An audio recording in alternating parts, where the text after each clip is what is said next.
Alors bonsoir à toutes et à tous. Merci beaucoup d'être venus aussi nombreux pour cette conférence qui va être menée par Émilie Dupuis. Je vous laisserai te présenter. En tout cas, je suis ravie de pouvoir commencer la saison du Pays d'Art et d'Histoire avec cette exposition que certains ont pu profiter et cette conférence qui est organisée en partenariat avec le service lecture publique de Billon Communauté et le CEN, le Conservatoire des espaces naturels d'Auvergne, dont Émilie va aussi parler, je suppose. C'est une exposition et une conférence qu'on avait déjà reçue il y a quelques années à Fayet-le-Château, qui avait aussi connu un succès. Et donc je crois que c'était bien et c'était la volonté de pouvoir l'amener plutôt sur cette partie du territoire pour en faire profiter les personnes qui ne la connaissaient pas encore. L'exposition, elle va ensuite aller sur la commune de Vertaison, après les vacances d'avril, donc à partir du 18 avril. Et là, ce sera l'occasion d'accueillir Véronique Pillat, de la compagnie XCT Art, qui fera une lecture à voix haute autour de cette thématique de l'arbre. Donc rendez-vous le 24 avril à Vertaison, à la médiathèque. Mais en revanche, pensez bien à vous inscrire, parce que vous voyez qu'après, on peut être parfois victime de notre succès. Et on est toujours un petit peu désolé si certaines personnes sont obligées de rester debout. Merci à vous et bonne conférence. Et merci Émilie. Et je tiens aussi à remercier la commune de Borgard qui nous accueille ce soir, Frédéric, la médiathécaire, et voilà, pour eux qui sera organisé en fin de conférence, aussi prévu par la commune. Bonne soirée. Merci. Eh bien donc, bonjour à toutes et à tous. Donc, je suis Émilie Dupuis, je travaille au Conservatoire d'espaces naturels d'Auvergne. Je vais y revenir et c'est quand même aussi l'occasion de, pareil, renouveler les mêmes remerciements à la fois à Anne et au Pays d'Art et d'Histoire donc, pour avoir programmé cette soirée, également à Billon Communauté et puis à la commune de Borgard pour l'accueil. Simplement, donc, vous dire, moi, je suis basée dans le Cantal et je suis référente sur les questions forêt au conservatoire. Donc, le Conservatoire d'espaces naturels d'Auvergne, ici vous avez le petit logo, c'est une association des conservatoires. Il y en a en fait partout sur le territoire métropolitain et même sur quelques territoires d'outre-mer. Donc, nous sommes des associations qui travaillons de manière générale sur la question de la préservation des paysages, de la biodiversité et de tous les services qui sont rendus par la nature. On travaille sur différentes thématiques, que ce soit la préservation des zones humides, notamment en lien avec la préservation de la ressource en eau, mais aussi des sites et des secteurs où il peut y avoir des enjeux liés par exemple à des orchidées ou des chauves-souris. Et on travaille aussi sur les milieux forestiers. Et donc ce soir, c'est l'occasion de revenir en particulier sur un type de milieu qui sont en fait les vieilles forêts. Donc c'est le thème de la conférence. Pour le dérouler, en fait, je vais m'appuyer sur un diaporama. Je pense qu'il faut, j'en ai à peu près pour 1 heure, on va dire. Et puis après, on pourra aussi prendre un temps d'échange questions-réponses. Je vous propose de dérouler le diaporama, mais si jamais il y a des besoins de faire des arrêts pour notamment des éléments de compréhension ou de précision, il ne faut pas hésiter à m'interrompre pendant la présentation. Et donc cette présentation, elle va se faire en 2 parties. D'abord, on va revenir sur cette notion des vieilles forêts, pour savoir finalement qu'est-ce qu'une vieille forêt, de quoi parle-t-on, et pourquoi c'est si important de les préserver. Et puis, sur la fin, je vous reviendrai donc sur un programme qu'on a initié au Conservatoire en Auvergne, qui s'appelle donc le programme Sylvae, pour préservation d'un réseau de vieilles forêts. Alors, les vieilles forêts, de quoi parle-t-on? Alors déjà, je ne sais pas si parmi vous, vieilles forêts, est-ce que ça vous inspire des choses? Toujours, j'aime bien démarrer pour voir un petit peu, est-ce que vous avez déjà entendu parler de cette notion ou de notions peut-être similaires, ou qu'est-ce que ça peut vous évoquer? Ça fait penser à la forêt primaire, mais c'est encore plus terrible. Ouais. C'est encore plus restrictif. Ok, donc forêt primaire. Est-ce qu'il y a d'autres... Est-ce que ça vous inspire d'autres choses? Le contraire des plantations. Le contraire des plantations, ouais. Une grande variété d'essences. Une grande variété d'essences. On va revenir après un peu sur tout ça, mais voilà, je ne sais pas si... Et par chez nous, plutôt du feuillu que les forêts de pins. Ouais. Est-ce que d'autres se sont déjà... Les cueillettes de champignons l'automne.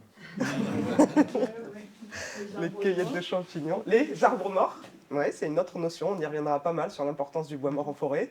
Les insectes aussi. Des insectes. Les oiseaux. Les oiseaux. Donc toute la biodiversité qui va être liée. Est-ce qu'il y a d'autres idées ou d'autres termes ou notions qui ça vous évoque? Les sangliers. Comment? Les sangliers. Les sangliers. Les sangliers font partie de l'écosystème, pas spécialement typique des vieilles forêts, mais on y en a. Et sinon, du coup, oui, c'est une notion qui vous est, soit vous êtes timide, ou soit c'est des beaux arbres.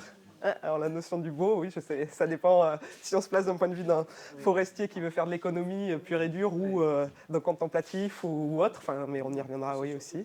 Et à partir de quel âge? À partir de quel âge? Donc la notion d'âge, on va y revenir, oui, et vieux arbres.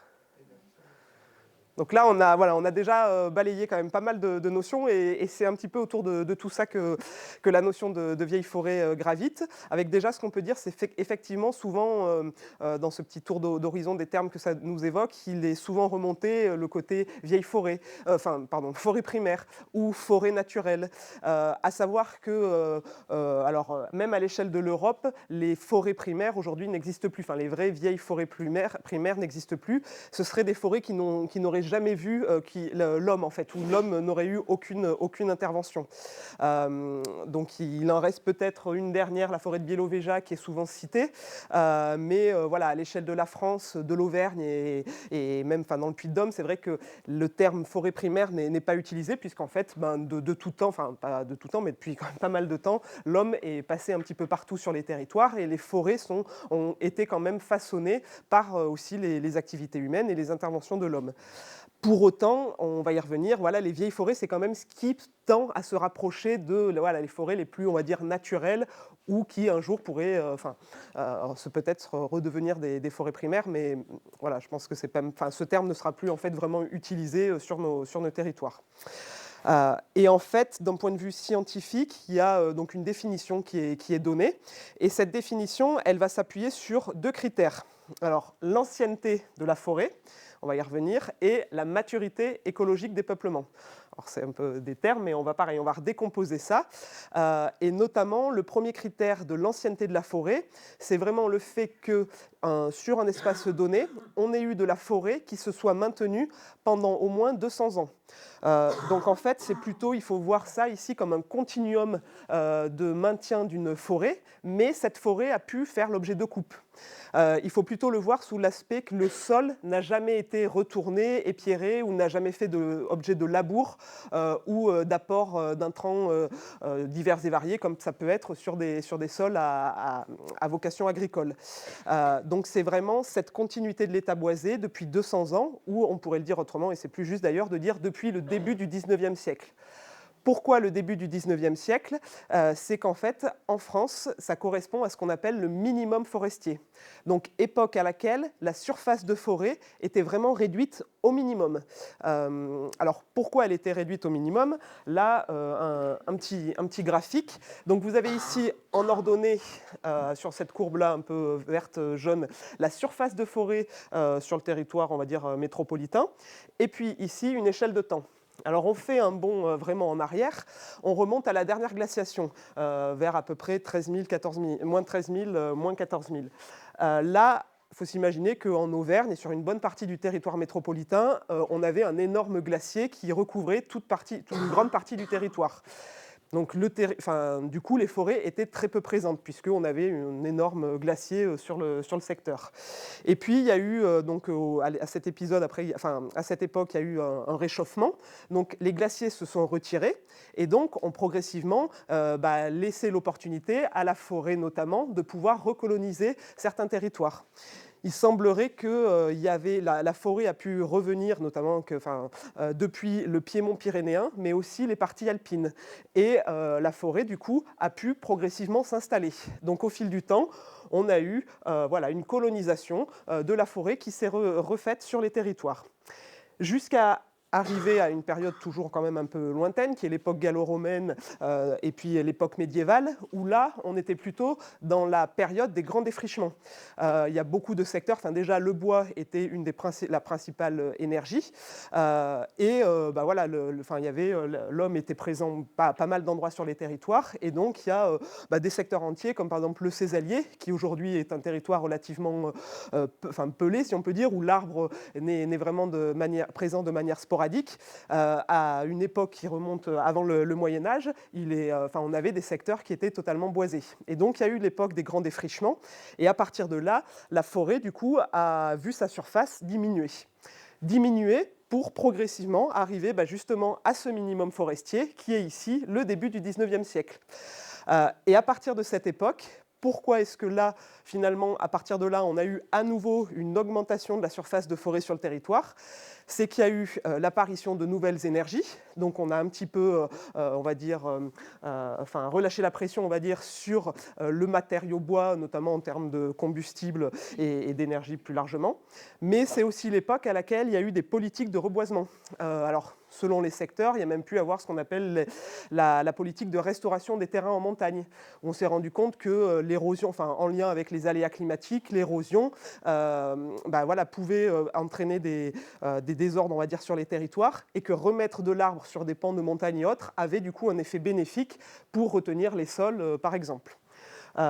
Et puis il y a eu, alors après sur une période plus récente, ce qu'on appelle le Fonds forestier national, donc le fonds FFN, après-guerre, qui là aussi il y avait des incitations financières à reboiser certains territoires. Et puis en lien aussi avec l'exode rural, certaines parcelles n'avaient plus d'usage agricole et certains propriétaires ont préféré planter ces terrains-là plutôt que de les laisser, on va dire, à l'abandon. Donc progressivement, la forêt a réussi à regagner un petit peu de la surface. Alors, dans les derniers recensements, il semblerait qu'il y ait quand même eu des périodes, là, assez récemment, où finalement, la forêt, des fois, régresse à nouveau en surface. Et là, c'est plus lié notamment au développement des territoires de manière générale, avec notamment la progression de l'urbanisation. Et donc là, on est dans des phases, même si ça se stabilise un petit peu, où les surfaces de forêt sur le territoire métropolitain, elle est à peu près, il y a vraiment des secteurs qui sont en déprise où on a l'impression que la forêt progresse, mais de manière nationale, on est plutôt sur des choses qui sont plutôt proches de la stabilisation, et même certaines années, il y a eu des reculs. Alors, voilà, la question pour savoir si on est une vieille forêt, c'est de savoir si, à cette époque-là, on avait à tel endroit de la forêt. Alors, comment est-ce qu'on peut faire pour savoir si, en 1850, autour de nous, autour de chez vous, est-ce que sur une parcelle, on avait ou non de la forêt? Comment on peut faire ce bond en arrière?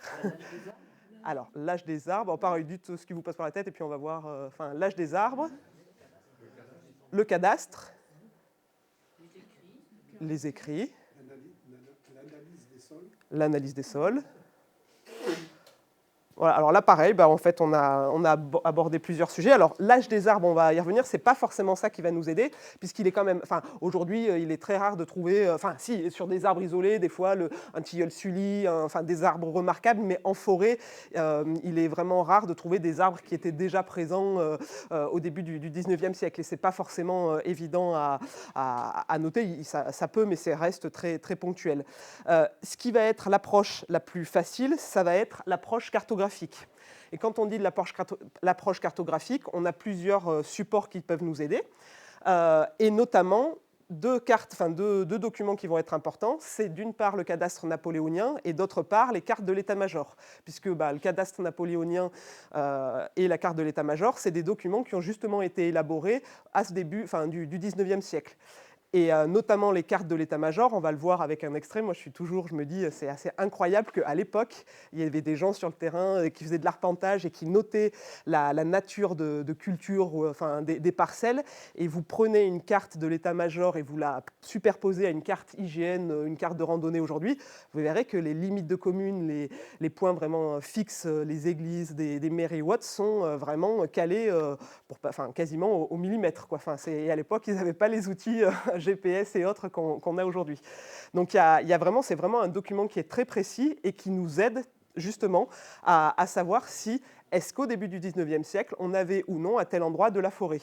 Alors, ce n'est pas parce qu'on avait de la forêt au début du 19e siècle qu'on est forcément sur la forêt ancienne. Il faut quand même s'assurer qu'entre-temps, on ait eu justement cette continuité de l'état boisé. Mais depuis, il y a tout un ensemble les photos, les vues aériennes qui ont été quand même, qui se sont développées. Et donc, depuis ces cartes de l'état-major, on peut remonter jusqu'à aujourd'hui et sur un secteur donné, voir un petit peu l'évolution dans le temps.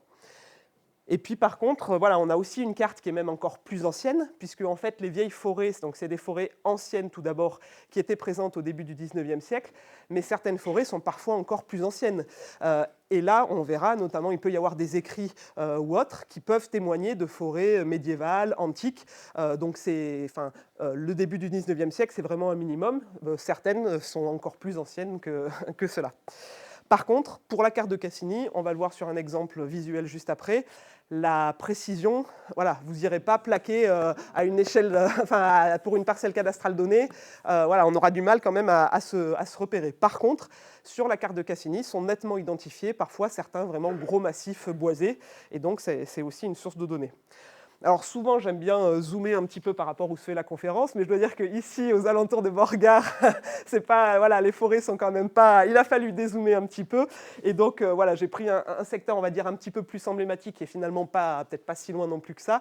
Alors désolé pour la qualité du rendu, là sur la photo, c'est peut-être pas terrible, mais ici, vous avez en fait, ici à gauche, la Vic-le-Comte, avec ici tout le massif du Bois de la Comté. Donc qui est voilà, un massif quand même bien connu. Avec ici à droite l'extrait de la carte d'état-major. Et donc, alors je ne sais pas de votre point de vue là-bas, mais on y voit on va dire cette forme verte, vert un peu vert pomme, vert on l'appelle comme on veut. Et à côté de ça, là, vous avez de l'écru et un peu du bleu. Donc sur les cartes de l'état-major, ce qui est de la forêt, c'est vraiment ces surfaces qui sont vertes, vert un peu flashy. Donc on identifiait bien sur les cartes de l'état-major ce massif de la comté. Et puis effectivement, si on fait la comparaison avec des cartes plus récentes, et même entre les deux, il y a plusieurs données disponibles, on est bien resté sur des milieux forestiers.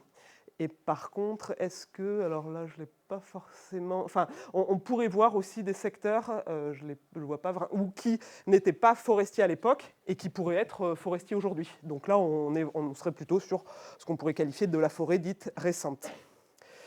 Et donc la carte de Cassini, voilà, qui ici quand même, on retrouve bien ce massif de la comté comme vraiment bien noté sur ces cartes de Cassini, donc il y a un massif relativement ancien. Pour autant, comme je vous disais, voilà, la précision est un peu moins bonne. Mais déjà, pour l'époque, il y avait un sacré travail de fait. Donc ça, l'approche cartographique, j'ai envie de dire, c'est l'approche la plus simple et qui est accessible à toutes et tous. Aujourd'hui, la plupart, quand on a un ordinateur, aller sur Géoportail, c'est des cartes qui sont disponibles. Et même d'ailleurs, le travail de ce que nous on appelle de digitalisation, donc il y a des gens en fait qui ont redessiné tous les contours de ces massifs boisés de la carte de l'état-major. On fait ces comparaisons et nous, en fait, dans le cadre de notre travail, on a même des couches toutes faites pour, voilà, on n'a pas forcément besoin de recomparer à chaque fois. On a un travail qui a été fait sur le territoire quasiment national, en tout cas à l'échelle du Massif central, la donnée est disponible. Donc c'est une première méthode, mais par contre, il peut y en avoir d'autres. Dans les autres méthodes ou les autres indicateurs possibles, on va retrouver les archives forestières. Donc ça a été cité. Alors, les archives forestières, en Auvergne, il faut savoir que la forêt, elle est essentiellement privée. On est à 3/4 de forêt privée, et c'est assez rare. Et la forêt privée est relativement morcelée. La moyenne d'un propriétaire privé, on est peut-être autour de 4 hectares. Et avoir des archives pour une petite propriété de 4 hectares, c'est quand même rare, très rare, pour ne pas dire très rare. Par contre, dans tout ce qui est forêt publique, des forêts qui appartiennent aux communes, à l'État ou au département, par exemple dans le massif de la Comté, là, en général, voilà, au niveau de l'Office national des forêts ou aux archives départementales, on va pouvoir trouver vraiment des archives. Par contre, voilà, pour consulter les archives, il va falloir avoir du temps, et puis il va falloir arriver à déchiffrer les écritures, des fois qui datent un petit peu. Mais quand ce travail est fait, il est vraiment riche d'enseignements. Et puis ça peut être à la fois des anciens documents d'aménagement, donc des diagnostics qui vraiment décrivent la forêt, mais il faut se dire aussi que ça peut être tout autre type d'écrit. Par exemple, un procès-verbal pour quelqu'un qui a été condamné pour avoir coupé tant de fayards ou tant de chênes qui mesuraient tant de diamètre. Finalement, c'est aussi un moyen de savoir que, tiens, il y avait tel arbre de tel diamètre ou autre qui a été coupé à tel endroit. Donc ça peut ça peut aussi amener des informations intéressantes. Après, on a aussi d'autres indicateurs. Alors, je ne les citerai pas tous, mais un focus quand même sur deux. Il va y avoir la flore. Alors là, il faut avoir l'œil, on va dire, un peu plus aguerri et puis s'y connaître un petit peu. Mais il y a pas mal de... Le Conservatoire botanique a fait l'analyse de pas mal de relevés de flore en forêt ancienne et l'analyse de relevés de flore qui ont été faits en forêt récente. Et clairement, ils ont réussi à montrer que d'un point de vue statistique, qu'il y avait certains groupes d'espèces qui étaient typiques des vieilles forêts, enfin des forêts anciennes, pardon. C'est pas une espèce qui va faire la différence, c'est bien souvent une association de plusieurs espèces. Et dans les espèces, on va dire, qu'on peut citer, il y a par exemple le muguet. Le muguet, quand vous en trouvez en forêt, alors c'est pas de trouver un pied, mais quand vous avez des fois des parterres de muguet vraiment importants, c'est une espèce en fait qui se dissémine très lentement. Et souvent, ça peut déjà être un petit peu un indicateur. Alors après, il faut le vérifier avec d'autres éléments, mais la présence de muguet dans une forêt peut nous laisser penser que peut-être on est vraiment sur un massif ancien. Et puis, on a d'autres espèces, donc, et je finirai là sur ces indices un petit peu, alors par un terme un peu complexe, mais derrière c'est assez simple, les coléoptères saproxyliques. En gros, c'est les petits scarabées qui dépendent à un moment ou un autre du cycle de leur vie du bois mort. Faut savoir qu'en fait, il y a certaines espèces qui étaient présentes justement au moment du dernier réchauffement après la glaciation. Et ce sont des espèces qui en fait ont des très faibles capacités de dispersion. Et c'est des espèces qui sont vraiment liées à la présence de bois mort. Et souvent, en fait, la présence de certaines de ces espèces témoigne justement de cette continuité de l'état boisé, puisque eux, ils n'ont pas pu parcourir des dizaines de kilomètres. Ils ont vraiment des territoires de vie qui sont relativement restreints. Et en Auvergne, alors on a la chance à la fois d'avoir des spécialistes, puisqu'il n'y en a pas beaucoup en France, mais notamment plusieurs travaillent à la Société d'histoire naturelle d'Alcide d'Orbigny, peut-être que ça parle à certains, la SHNAO, qui est basée à Aubière. Il y a dans leur équipe certains qui sont spécialistes de ces insectes-là.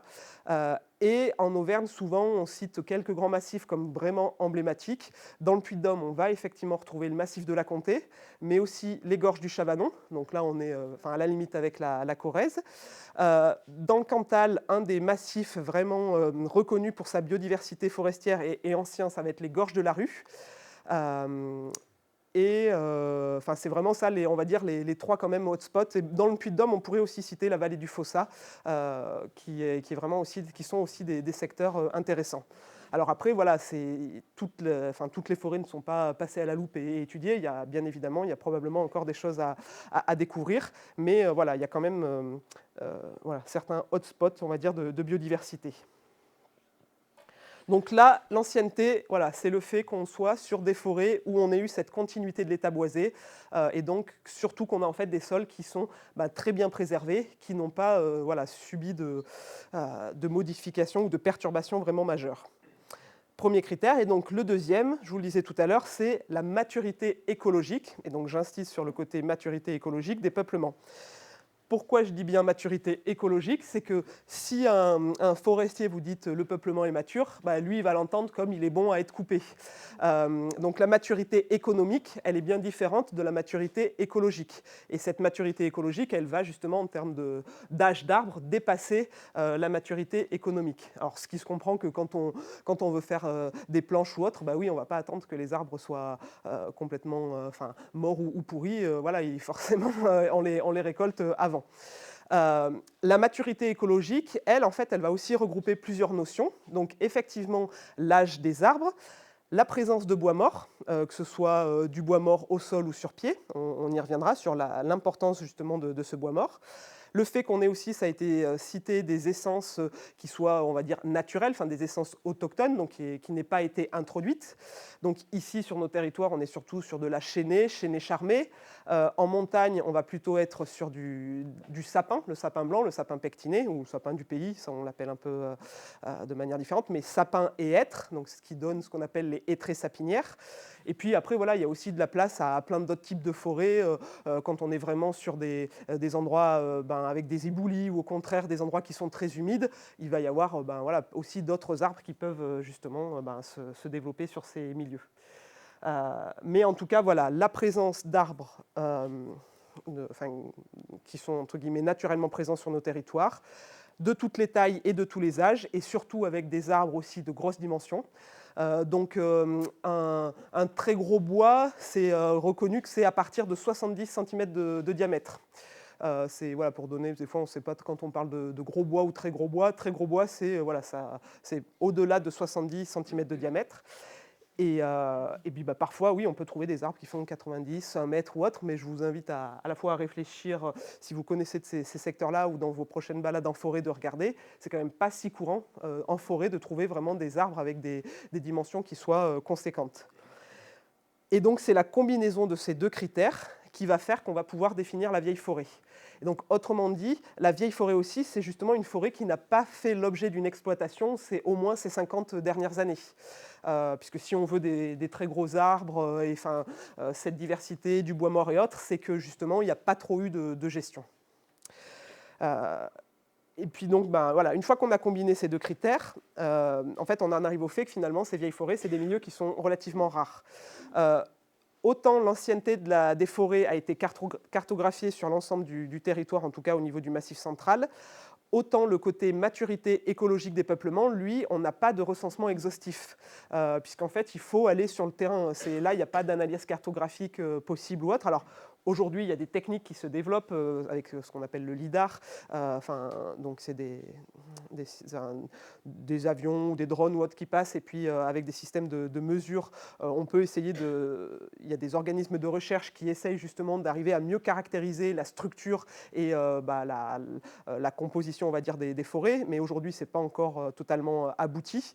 Et donc, en l'absence de moyens qui permettent de manière à grande échelle d'avoir ces données, on n'a justement pas l'information de où sont précisément ces vieilles forêts. Par contre, ça a été fait à l'échelle de plus petits territoires.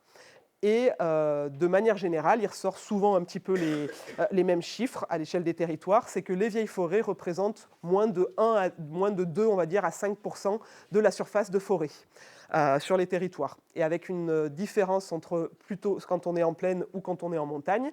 Quand on est en plaine, les vieilles forêts sont encore plus rares. Alors ça s'explique et ça se comprend assez facilement. Quand on est en plaine, sur des territoires relativement plats, bien desservis par de la desserte, des routes, des pistes, l'agriculture qui a souvent pris le pas justement sur les systèmes forestiers, alors qu'en montagne, du fait du relief, de l'escarpement, il y a des zones qui sont restées forestières de manière plus ancienne et qui ne sont pas forcément aujourd'hui complètement exploitées. Et donc aujourd'hui, il y a des menaces qui pèsent sur ces vieilles forêts. Alors là, on va revenir, ces 3 photos qui sont presque, on va dire, un petit peu caricaturales. C'est l'occasion aussi de dire que mon propos et plus largement celui du conservatoire n'est pas de dire qu'il ne faut pas couper un arbre ou qu'il ne faut pas gérer la forêt. C'est plutôt de se dire que les vieilles forêts sont des écosystèmes, une fois de plus, qui sont rares, qui représentent seulement 2 à 5% de la surface forestière. Et sur ces milieux-là, on va revenir sur le pourquoi juste après, il y a tellement d'enjeux que cela, pour nous, ça nous paraît important de les préserver. Mais pour autant, dans les autres systèmes, dans les autres espaces forestiers, il y a clairement aussi la place pour faire de la sylviculture. Et la sylviculture fait partie aussi de l'économie de nos territoires. Donc voilà, on n'est pas en train de dire attention, il ne faut surtout pas couper un arbre. Par contre, et ce n'est pas forcément l'objet de la discussion de ce soir, mais on pourra quand même y revenir si vous le souhaitez, c'est de quelle sylviculture on parle. Il y a plein de modes de gestion forestière possibles, et certains vont être plus critiquables que d'autres, ou en tout cas certains vont avoir une vision plus globale sur le maintien de la ressource en eau, des paysages, de la biodiversité, tout en gardant une approche économique, et puis d'autres, et donc c'est dans ces modèles, on va dire, à l'extrême inverse, qui sont, certains des fois se posent la question de est-ce qu'on est vraiment ici sur une forêt. Certains, on est sur de la plantation, de monoculture résineuse. Là c'est sûr que ça laisse pas beaucoup place à des questions de biodiversité. Et puis face au changement climatique, c'est aussi des milieux qui vont être très sensibles, en fait, très sujets, on le voit sur les épicéas, le développement des scolites notamment, fait quand même pas mal de dégâts. Et puis donc, voilà, certaines vieilles forêts ont pu, au fil du temps, des fois être transformées. Ici, vous avez sur les 2 photos là, c'est une photo qui est prise sur la commune d'Issertot, justement, le pic de Cordeloup. On est sur un petit suc volcanique qui présente en fait des enjeux, notamment au niveau de la forêt, puisqu'on est sur un massif ancien. Et notamment sur les hauts de l'éboulis, on a des formations avec pas mal de tilleuls. Et ça a été décrit comme finalement des peuplements qui sont vraiment très largement dominés par du tilleul sur ces éboulis. Il n'y en a pas tant que ça en Auvergne. On les retrouve surtout justement autour du massif de la Comté.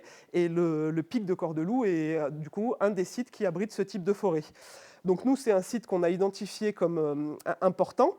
On a contacté les propriétaires donc, pour possiblement acheter des parcelles. On y reviendra. Donc aujourd'hui, le conservatoire est notamment propriétaire de cette parcelle. Et ici, voilà, on n'avait pas trouvé de terrain d'entente avec le propriétaire qui avait... voilà, aussi, nous disait, voilà, on y reviendra sur la fin, mais faites-nous une proposition, sinon je verrai, peut-être que je couperai. Et donc, dans le respect de la réglementation, il a effectivement fait une coupe rase du peuplement et avec un projet de reboisement derrière, avec notamment du Douglas. Donc faut à la fois, c'est pas heureusement, il n'y a pas que ça qui se passe sur les territoires, mais c'est aussi des choses qu'on observe. Et notamment sur la partie livradois-forez, il y a quand même des secteurs où on a des coupes qui sont quand même parfois un peu conséquentes. Je suis en train de me demander, la forêt de Troncé, vous la classeriez comment? Alors la forêt de Troncé, c'est une forêt qui est ancienne, ça, il n'y a pas... voilà. Après, le côté vieille forêt, alors je ne la connais pas assez... il y a certains patchs, en fait, qui peuvent être, à mon avis, qualifiés de vieille forêt, mais c'est quand même très localisé aussi. Ce qu'ils font, c'est qu'ils ils éclaircissent tous les 10 ans, à peu près, après 50 ans, et après 100 ans, puis ils gardent quelques grands spécimens qui ont 300 ans. Pour ensemencer, le sol est libre à la lumière, donc ça pousse en dessous. Puis après, ils éclaircissent tous les 10 ans, ils refont un cycle. Alors, sur les secteurs qui sont vraiment gérés, on va être sur de la forêt ancienne et qui est gérée. Mais par contre, que ce soit en forêt publique ou en forêt privée, il y a de plus en plus de démarches qui sont faites pour constituer des petits îlots, ce qu'on appelle des îlots de sénescence. Donc, c'est des surfaces sur lesquelles le choix du propriétaire, qu'il soit public ou privé, c'est de dire telle surface-là, je laisse la forêt évoluer librement. Et ces petits noyaux, eux, peuvent au fil du temps, se rapprocher de ces fameuses vieilles forêts. Et autour, on est plus sur de la forêt ancienne qui fait l'objet d'une gestion. Et donc, dans la Chênaie, oui, c'est souvent ça, c'est des systèmes d'éclaircie jusqu'à arriver à des coupes définitives où, en fait, les chênes sont aussi beaucoup mis en lumière, donc ils sont choisis par rapport à la qualité aussi un peu des arbres, puisque c'est eux qui vont faire aussi les semences pour assurer le renouvellement de la forêt. Et donc, parfois, oui, il y a des choses aussi où, paysagèrement, ça évolue quand même pas mal dans le temps. Oui. Sur ce genre de forêt de Colbert, type Colbert, il commence à y avoir un gros problème avec le changement climatique, c'est que le système colbertien ne fonctionne plus. C'est-à-dire que là, il y a la forêt de Chantilly, ils sont en train de basculer sur un mode de gestion irrégulier parce que la fuite est régulière, ils n'arrivent pas à renouveler. Donc ils sont en train de perdre des massifs forestiers qui datent, eux, du XVIIe siècle. Oui.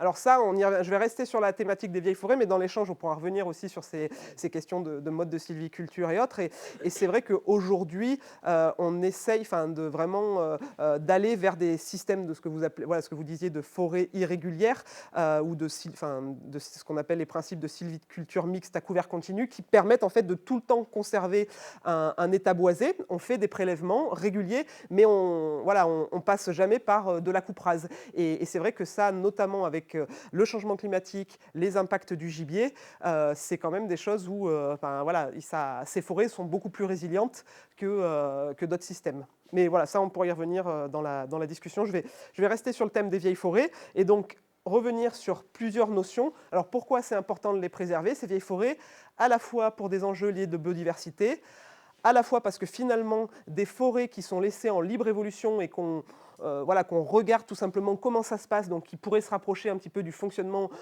originel d'une forêt, il n'y en a plus beaucoup et c'est un petit peu les derniers secteurs où on pourrait observer ce qui se passe sans vraiment l'action humaine. Parce qu'il y a aussi des enjeux, on va revenir en lien avec le changement climatique, sur la question de stockage de carbone. et parce que tout simplement aussi, en fait, c'est un héritage culturel et social. Et moi, je me dis toujours, qui on est en 2026 ou autre pour un jour se lever et dire, ça, d'un coup de tronçonneuse ou d'abatteuse ou autre, finalement, je mets à mal tout ce patrimoine, en fait, qui est là, en fait, depuis des centaines d'années, voire plus. Et sur ces questions aussi, il y a beaucoup de contes, de légendes pour les aspects aussi liés tout simplement, on va dire presque de santé mentale de l'homme ou autre. Il y a beaucoup d'études aussi qui montrent que passer du temps en forêt, c'est bénéfique pour l'homme, mais passer du temps en forêt, c'est pas forcément passer du temps dans des monocultures de résineux. C'est vraiment passer du temps dans des forêts qui sont aussi agréables à contempler. Alors, sur l'aspect biodiversité, revenir sur quelques espèces qui sont emblématiques, alors notamment, on va dire, des vieilles forêts. 2 espèces d'insectes. Ici, sur la gauche, vous avez la rosalie des Alpes, donc un grand longicorne, donc un insecte là, avec ces deux, donc qui est assez facile à reconnaître. Quand on le voit, on n'a pas trop de doute sur le fait qu'on est bien sur une rosalie des Alpes. Par contre, c'est un insecte qui est relativement rare et qu'on va trouver en montagne. Alors, elle n'est pas forcément des mieux nommée puisqu'on ne la trouve pas que dans les Alpes. Elle est présente dans les Pyrénées, en Auvergne, mais elle est aussi présente sur toute la façade atlantique, notamment dans les secteurs du Marais Poitevin, où on a là un réseau de bocage avec des vieux arbres qui peuvent aussi constituer un habitat pour cette espèce. Et donc, la rosalie des Alpes, elle va chercher des vieux hêtres bien ensoleillés, parfois un petit peu dépérissants. Et la femelle, en fait, va pondre ses œufs sous l'écorce du hêtre. Et la larve va mettre plusieurs années et se nourrir du bois pour se développer. Donc ça, c'est une espèce à la fois qui est très jolie et qui est quand même pas si commune que ça sur nos territoires. On a aussi une autre espèce ici, le pic-prune, qui est donc pareil, un coléoptère saproxylique, donc un insecte une fois de plus lié au bois mort. Alors lui, parfois certains en ont entendu parler parce que c'est celui, alors je n'ai jamais en tête le nom de l'autoroute, mais il y a le tracé d'une autoroute qui avait dû être revu puisque la présence de cette espèce avait pu être démontrée. Et c'est vraiment une espèce qui est le mentour. Oui, voilà, je le mettais un peu dans le nord, mais voilà. Donc une espèce qui est relativement rare, qui à la base est une espèce qui est forestière, mais qui quasiment aujourd'hui malheureusement on ne la retrouve quasiment plus en forêt. On la retrouve uniquement presque dans des arbres de bocage et notamment dans des arbres qu'on appelle des trognes notamment. Donc c'est des gros arbres qui sont régulièrement taillés ou autres et au gré des tailles on va pouvoir créer des petites blessures qui vont parfois aussi aboutir à la formation de cavités et de cavités qui vont se remplir de terreau. Et cette espèce-là, justement, elle a besoin de cavités à terreau. Mais des cavités à terreau où c'est pas juste on y met la main, c'est vraiment des gros volumes. Pareil, la femelle va aller pondre ses œufs dans ces arbres-là et la larve va passer plusieurs années, je crois que c'est peut-être 5 à 6 ou 7 ans même, dans le terreau avant de redevenir à l'état adulte.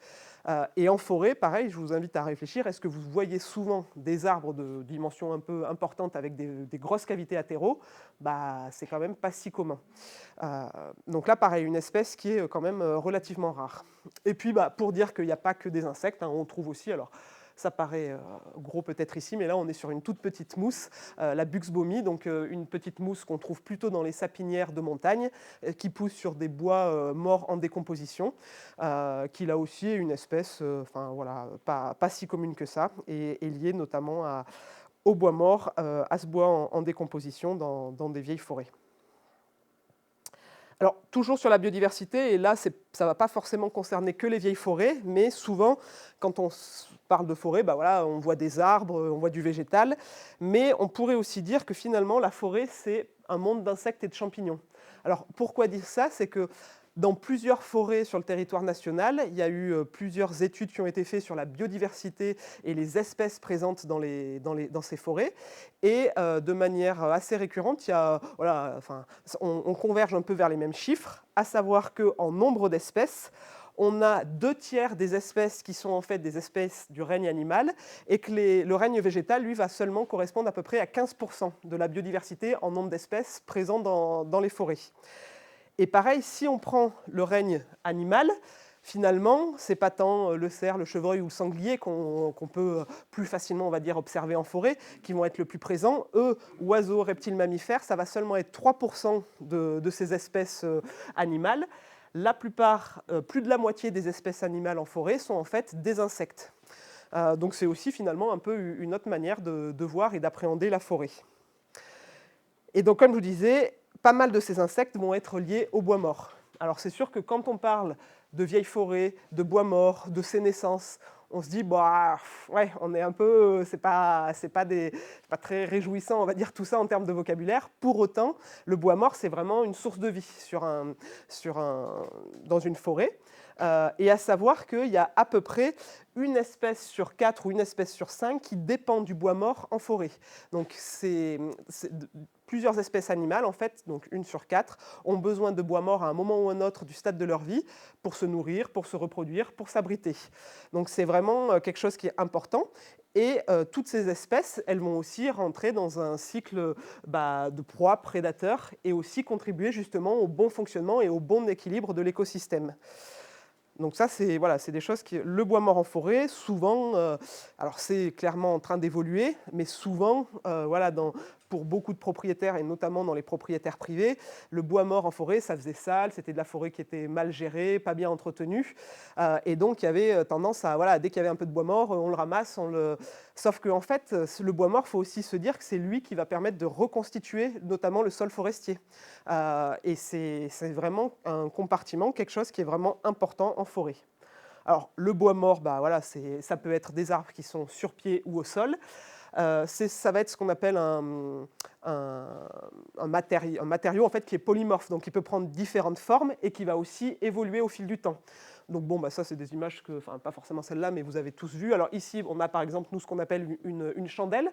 Donc c'est un arbre qui est toujours bien enraciné, mais on va dire qu'il a perdu sa tête. Donc c'est vraiment au fil du temps, cet arbre il va possiblement tomber et se dégrader sous l'action de bactéries, de champignons, et permettre de reconstituer l'humus forestier. Donc là, un exemple pour montrer que vraiment un arbre mort, c'est vraiment tout un écosystème à part entière. Vous avez ici donc un autre exemple, mais une chandelle de hêtre. Et puis alors là, j'ai fait des petits zooms, mais sur son écorce, alors certes on y trouve pas mal de mousse, mais tout au long de son écorce, on trouve aussi pas mal de lichen. Alors là, c'était en plein été, il n'a pas la couleur la plus jolie, mais si vous vous promenez des fois un peu en montagne, je ne sais pas si vous avez vu, il y a comme des fois des grosses salades un peu sur les arbres. Donc c'est ce qu'on appelle le lichen pulmonaire. Donc un gros lichen qui, quand on regarde un peu, on va dire si on peut dire la feuille, elle a vraiment des alvéoles. Ça fait vraiment penser un petit peu aux alvéoles pulmonaires. Donc lui, il en est vraiment tout couvert. On a aussi plusieurs champignons, des sporophores de champignons. Et ça, en fait, il faut se dire qu'un champignon, un polypore comme ça, pérenne, qui dure donc du coup plusieurs années, c'est vraiment un écosystème à part entière. Vous, en forêt, alors sans taper trop non plus fort dessus pour le décoller, mais vous tapez un peu, vous mettez votre main dessous et vous tapez un peu dessus, vous allez voir qu'en fait, il va y avoir plein de petites choses qui vont tomber dans votre main ou sur la feuille, à la fois des choses qu'à l'œil nu, vous allez voir que ça grouille sans savoir ce que c'est, et si jamais vous le passez sous le microscope, vous verrez là aussi que ça fourmille c'est tout un écosystème à part entière. À l'insertion, on a ici un crottoir, probablement de martre, et puis on voit aussi que le pic, probablement ici en montagne le pic noir, s'en est aussi un petit peu donné à cœur joie de venir tambouriner sur cet arbre pour, pareil, possiblement faire sortir des petits insectes et autres qui sont présents dans ce bois pour s'en nourrir. Donc ce qui, à la base, on appelle bois mort, est finalement tout un écosystème bien vivant. Et donc, le bois mort, c'est quand même souvent, même si c'est un petit peu en train d'évoluer, en tout cas dans la prise de conscience de l'importance de ce bois mort, un des maillons faibles, on va dire, des forêts qui sont gérées ou exploitées. Et donc, pour donner quelques chiffres, c'est moins de 5 mètres cubes dans les forêts qui sont gérées. Si on laisse vraiment une forêt s'exprimer naturellement, on peut arriver à plusieurs dizaines de mètres cubes, pour ne pas dire plusieurs centaines de mètres cubes de bois mort à l'hectare. Et en complément du bois mort, il y a autre chose qui va vraiment être important pour la biodiversité en matière de forêt, c'est ce que nous on appelle les dendro-micro-habitats. Donc c'est des petits habitats qui sont liés aux arbres, liés au bois, et qui vont pouvoir prendre des formes diverses et variées. Donc je vous en citais un juste avant, donc ces fameux polypores pérennes qui durent plusieurs années. On peut avoir, ici en bas, vous avez un hêtre avec plusieurs entrées de trous de pique, on va y revenir juste après, mais vous pouvez avoir des coulées de sève, des branches qui ont cassé, qui ont cicatrisé, donc qui font un petit bourrelet et qui vont pouvoir se remplir d'eau. Ça aussi, voilà, ça va permettre d'avoir de la biodiversité dans les forêts. Et donc, pour faire le zoom sur ce hêtre, donc on a ici, même on en a même 3 ici, plus une 4 ici, donc des entrées, des loges, des trous de pique. Donc celles-là, elles sont en fait ici l'œuvre du pic noir, donc qui est le plus grand pic que l'on peut rencontrer chez nous. Alors, on a plus souvent tendance à l'entendre, et son cri se reconnaît assez bien que le voir. Il est finalement assez timide ou assez discret, mais lui, il est adapté morphologiquement pour pouvoir faire des cavités dans les arbres. Il a notamment la faculté de s'enrouler la langue autour du cerveau et de pouvoir se taper la tête contre les arbres et tambouriner pour vraiment aller creuser une loge. Et alors, lui, il va en fait se reproduire dans ces loges-là. Donc, il faut se dire que pour un oiseau qui fait qui va faire jusqu'à 40 cm de haut, derrière cette entrée qui va faire entre 8 à 10 cm grand maximum, il va falloir qu'il y ait un couple de pics noirs qui va rentrer à l'intérieur. Donc derrière cette entrée, il faut se dire que voilà, il y a vraiment une cavité à part entière qui est présente. Et donc souvent, le pic noir va faire plusieurs cavités et c'est la femelle qui va choisir dans quelle loge, ils vont élire résidence, ou en tout cas pour la reproduction sur une année, sachant que d'une année à l'autre, ils ont l'habitude de changer. Et donc, quand une loge de pique est créée, mais qu'elle est, laissée libre, la nature, comme on dit, a horreur du vide, ou en tout cas, le côté libre va être très, très limité dans le temps, et va pouvoir profiter à d'autres espèces qui, elles, morphologiquement, n'auraient pas été en capacité de faire cette loge. Donc ça peut être des petits rapaces forestiers, donc comme ici, autant là on avait le plus grand des pics, là on a une des plus petites chouettes de montagne, donc la chouette de Tegmalm, qui est une toute petite chouette et qui, elle, clairement n'aurait pas cette capacité à creuser une loge, mais qui va se servir du travail du pic noir pour aller s'abriter et se reproduire. On peut aussi avoir des chauves-souris. Ici, donc un exemple d'une photo d'une grande noctule, une chauve-souris qui est typiquement forestière. Mais ça peut être aussi d'autres espèces, des écureuils, d'autres espèces de mammifères ou autres qui vont pouvoir aussi bénéficier en fait du travail du pic noir. Donc le pic noir, on dit parfois que c'est un peu une espèce parapluie. C'est que sa présence témoigne aussi quand même de la bonne santé aussi d'un écosystème forestier et va pouvoir bénéficier à plein d'autres espèces. Alors ça, c'était sur la partie biodiversité. Sur la partie pourquoi préserver aussi les vieilles forêts, comme je disais, c'est aussi pour essayer d'avoir le témoin du fonctionnement originel des forêts, puisque, une fois de plus, sans remettre en cause le fait que, on peut faire de la gestion forestière sur les territoires et c'est très bien, ça participe à l'économie. Pour autant, quand on fait dans les forêts qui sont gérées, on va court-circuiter le cycle naturel de la forêt. Le cycle naturel de la forêt, lui, il va se faire sur un pas de temps qui est beaucoup plus long. Comme je vous le disais, en fait, quand les arbres vont être arrivés à maturité, et d'un point de vue maturité économique, ils vont être coupés. Alors, on ne revient pas pareil sur les modes de sylviculture, mais et l'arrivée de lumière va permettre à des jeunes plants de s'installer. Donc du coup, en fait, on ne laisse pas la possibilité aux arbres d'acquérir de grosses dimensions, de mourir de leur belle mort, donc de rester à la fois mort debout, sous forme de chandelle, mais aussi au sol.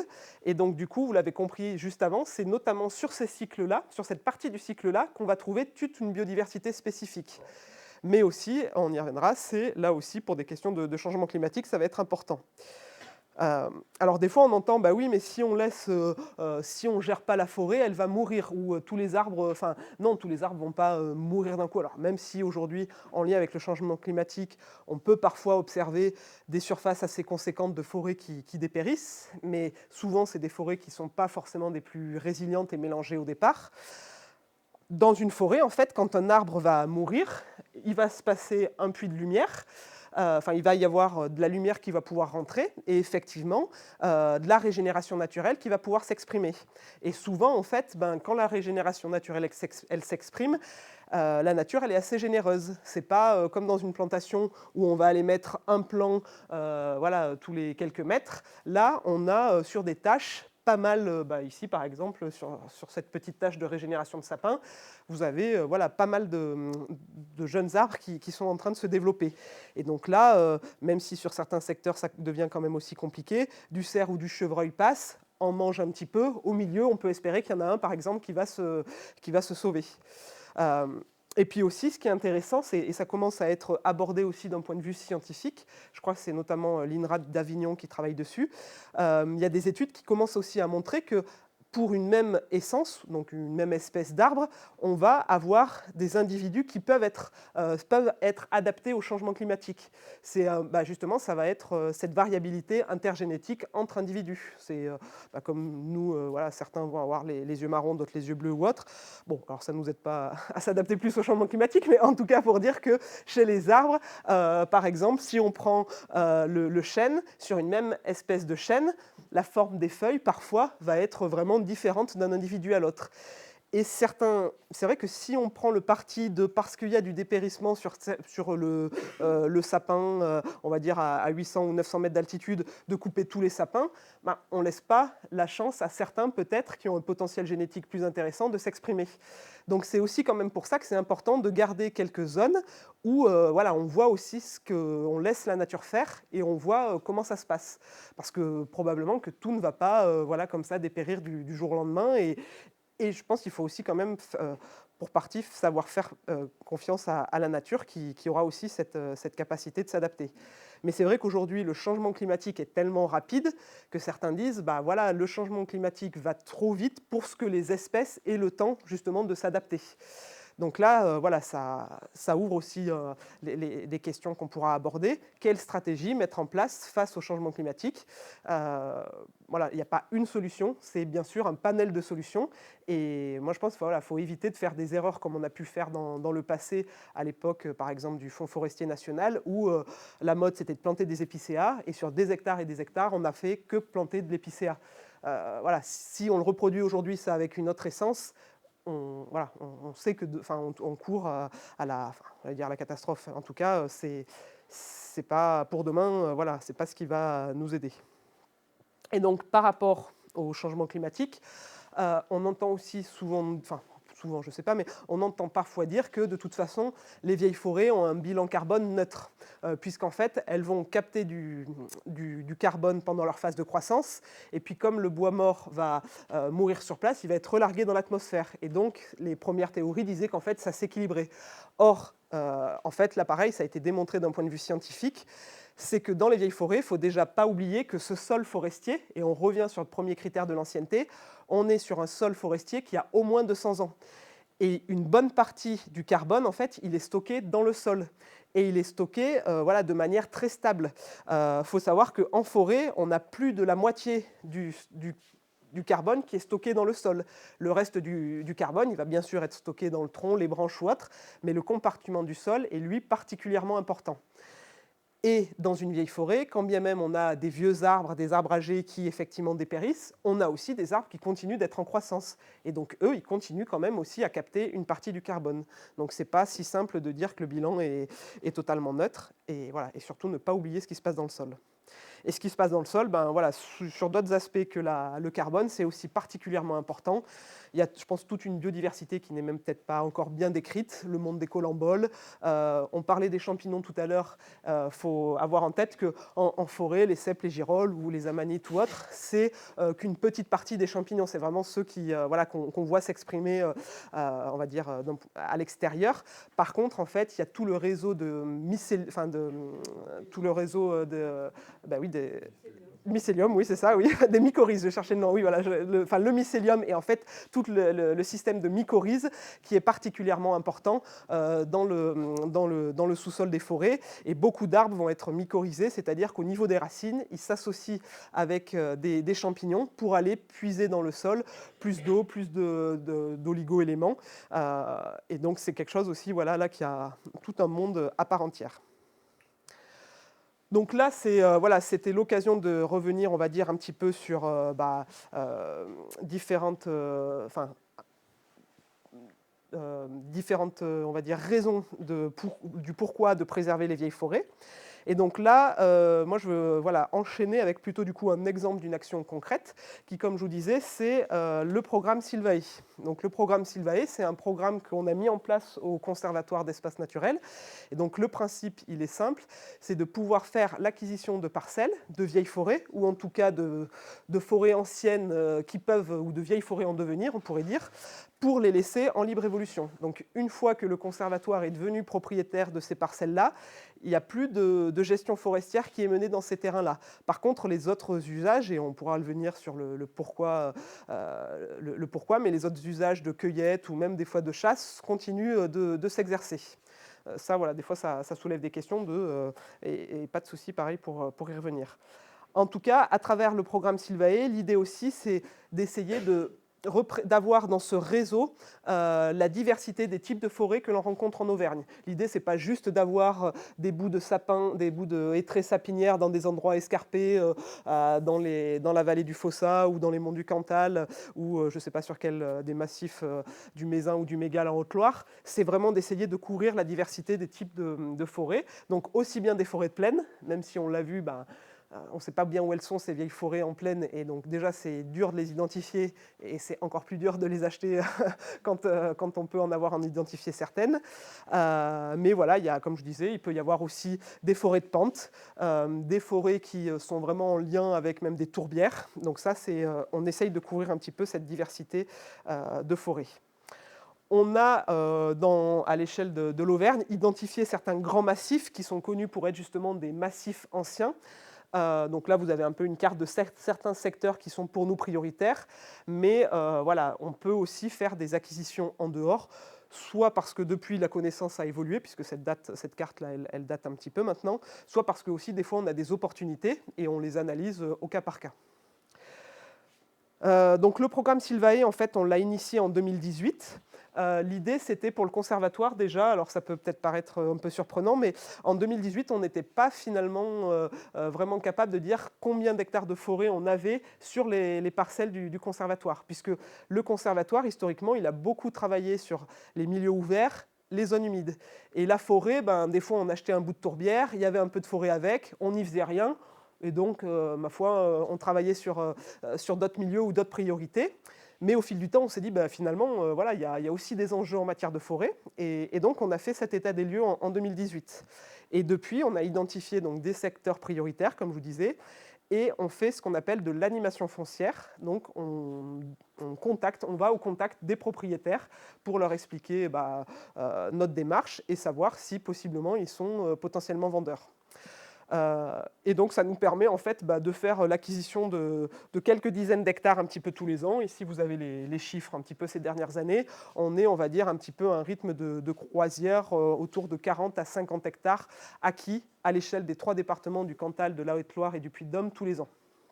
Donc, à la fois on avance, à la fois ça ne représente pas non plus des surfaces si conséquentes que ça. Oui, alors je vais y revenir aussi juste après. Alors, quelques exemples, un peu dans chacun des 3 départements. Alors, Bois de Chamalières, Vallée de la Siane, ça ne vous parlera peut-être pas forcément, mais une rivière, donc un affluent de la Lannion. On est vers les zones de source, à plus de 1000 mètres d'altitude, et donc dans ce qu'on appelle une sapinière de montagne. On a pu acheter un ensemble plusieurs parcelles qui forment 14 hectares. Dans le Puy-de-Dôme, j'ai mis l'exemple dans les gorges d'Avèze, sur la commune d'Avèze. On a aussi donc un ensemble là d'un seul tenant de 18 hectares.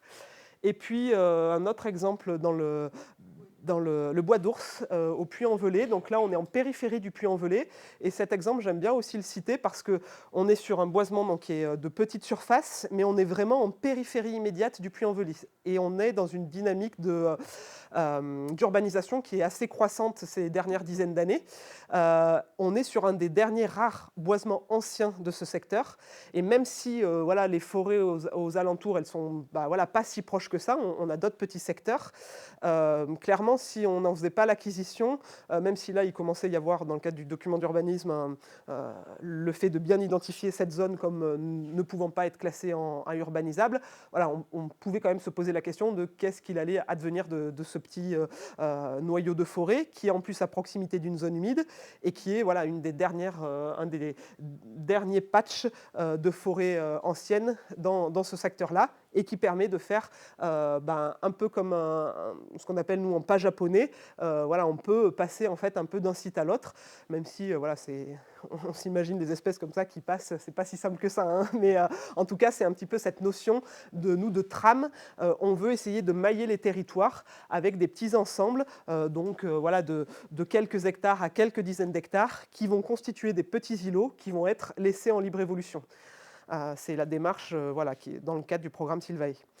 Et donc là, pour montrer un petit peu un autre exemple, donc là on retrouve le puits de Cordeloup avec son système de parcelles vraiment en lanière, donc qui partent du sommet du puits et qui descendent sur les bas. Et en fait, c'est des découpages qui a priori étaient faits pour que chaque propriétaire avait un peu de mauvais sur le haut avec beaucoup de cailloux, et plus on va dans le bas des pentes, plus ça peut colluvionner, plus les terrains sont un peu plus riches. Et donc comme ça, voilà, c'est une manière d'avoir un partage, on va dire, équitable pour différents propriétaires.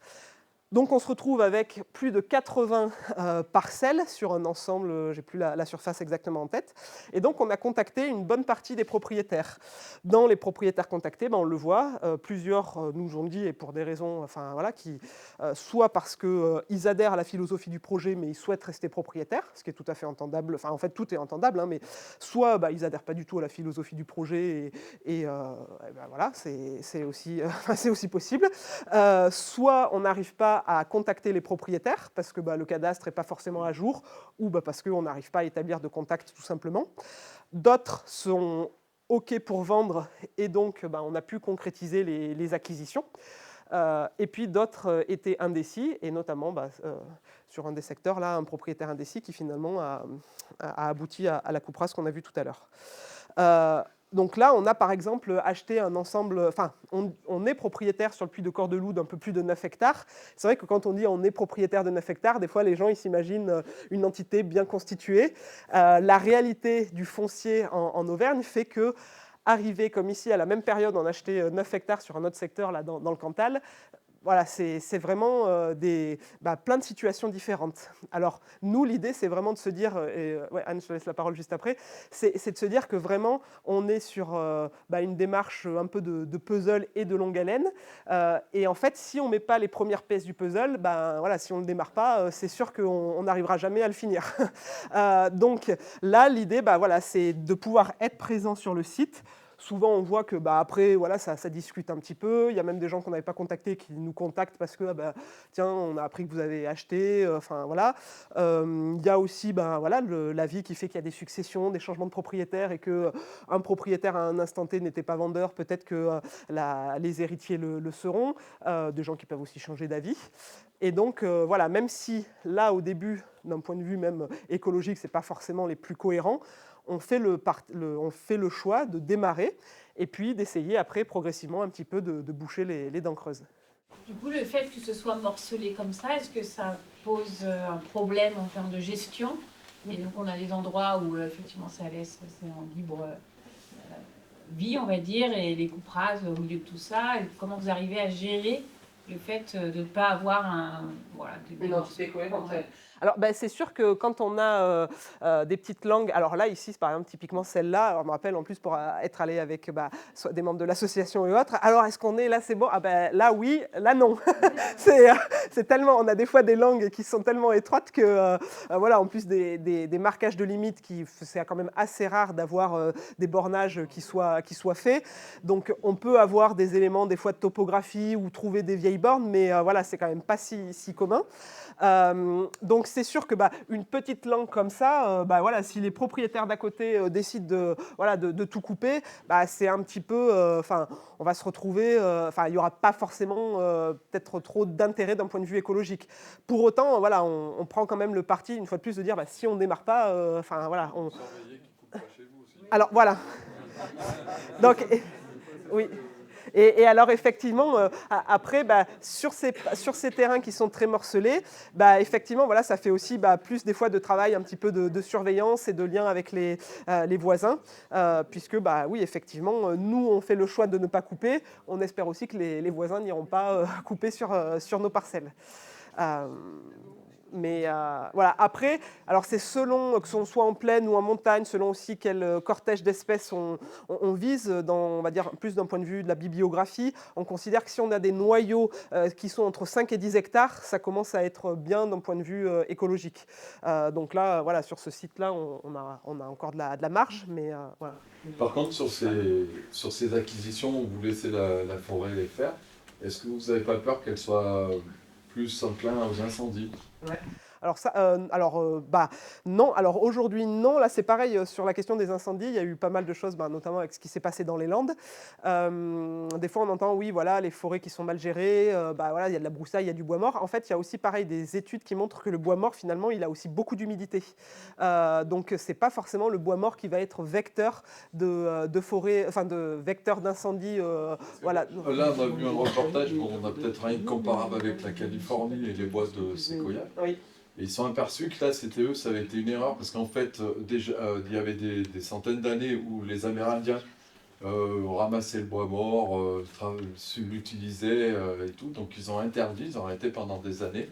Et là, ils ont dit, mais avec les incendies, ça a donné une puissance que même les séquoias, parce qu'ils résistent les séquoias, c'est des faibles incendies. Et là, c'était une telle densité, parce qu'il y avait trop d'alimentation pour le feu. Et que là, après, c'est peut-être pas le même climat, peut-être plus sec et tout, où le bois mort se dégénère moins, peut-être moins. Et en fait, ils se sont aperçus que c'était une erreur. Donc, ils en reviennent à, pas tout enlever, mais à ce qui est moins d'aliments. Oui, moins de combustible. Ouais. Après, alors, à la fois, moi, je suis pas totalement calé, je dirais. Enfin, d'habitude, j'aurais pas. Mais en tout cas, on est aussi après, là, donc dans le département du Puy-de-Dôme et même en Auvergne, pour l'instant, on n'est pas trop concerné, mais de plus en plus, en lien avec le changement climatique, et notamment les risques incendies, il y a des obligations légales qui sont en train d'arriver, donc ce qu'on appelle les obligations légales de débroussaillement. Donc ça, notamment autour des habitations et autres. Et voilà, effectivement, les propriétaires vont être, d'un point de vue légal, obligés de débroussailler s'ils ne le faisaient pas avant autour de leurs habitations. Mais en même temps, on a aussi, au niveau national ou autre, des scientifiques et des politiques, des scientifiques qui ont alerté et des politiques publiques qui se sont mis en place pour dire les vieilles forêts, ou ce qu'on appelle au niveau national les forêts subnaturelles, sont des écosystèmes qui sont tellement rares et qui rendent plein de services, on en a vu un petit peu une partie, qu'il faut les préserver. Et donc du coup, on est sur moins de 2 à 5% la surface de forêt. Bon, c'est pareil, c'est en fait des questions d'équilibre et en tout cas, c'est quelque chose et on essaye de suivre un petit peu ce qui se passe avec les conservatoires qui sont plutôt dans la région, notamment PACA, qui eux commencent aussi à être confrontés à ces fameuses, des fois un peu injonctions contradictoires. C'est d'une part, il faut préserver les vieilles forêts et donc les laisser évoluer naturellement. Et d'autre part, il y a des obligations légales de débroussaillement qui arrivent.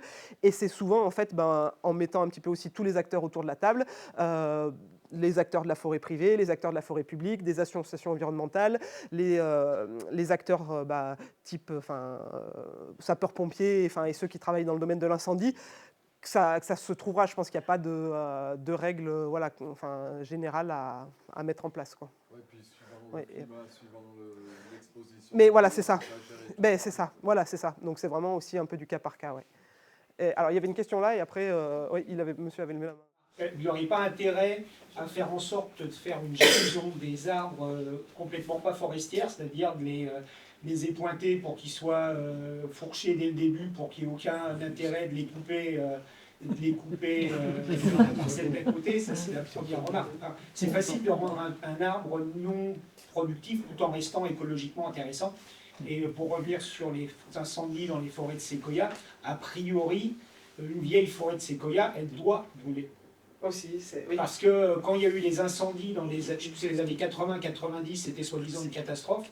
On a découvert des espèces qui avaient besoin du feu pour démarrer et ça faisait des siècles qu'elles attendaient le passage de l'incendie pour pouvoir redémarrer. Donc l'incendie, dans certains écosystèmes, fait partie du cycle normal d'une forêt. Oui. C'est ce qu'on appelle des espèces pyrophiles, donc qui sont liées au feu. À la base, moi j'ai une formation forestière et mon stage je suis partie un an à l'étranger, dont 6 mois en Finlande, et où je travaillais, où j'ai fait du coup mon stage dans un organisme de recherche en lien avec la forêt.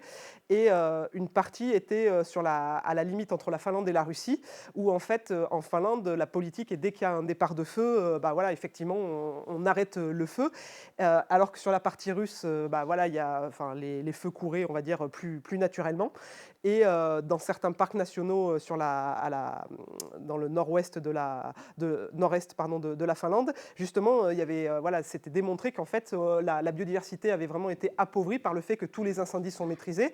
Et ils en étaient même arrivés où ils faisaient des brûlages dirigés. Ils remettaient le feu volontairement à des endroits en forêt pour justement profiter du fait qu'il y a encore des noyaux de population côté de la Russie pour que ça puisse revenir, on va dire, un peu sur ces territoires. Et donc, des fois, oui, c'est vrai c'est quand même incroyable de se dire, là aussi, c'est tout des questions d'équilibre parce que, alors, à la fois, ça faisait partie de programmes de recherche, mais ils commençaient vraiment à faire ça sur des surfaces qui étaient, somme toute, commençaient à être un peu conséquentes pour justement partir du fait que dans ces forêts boréales et autres, l'incendie fait aussi partie des perturbations naturelles qui font partie du fonctionnement de l'écosystème.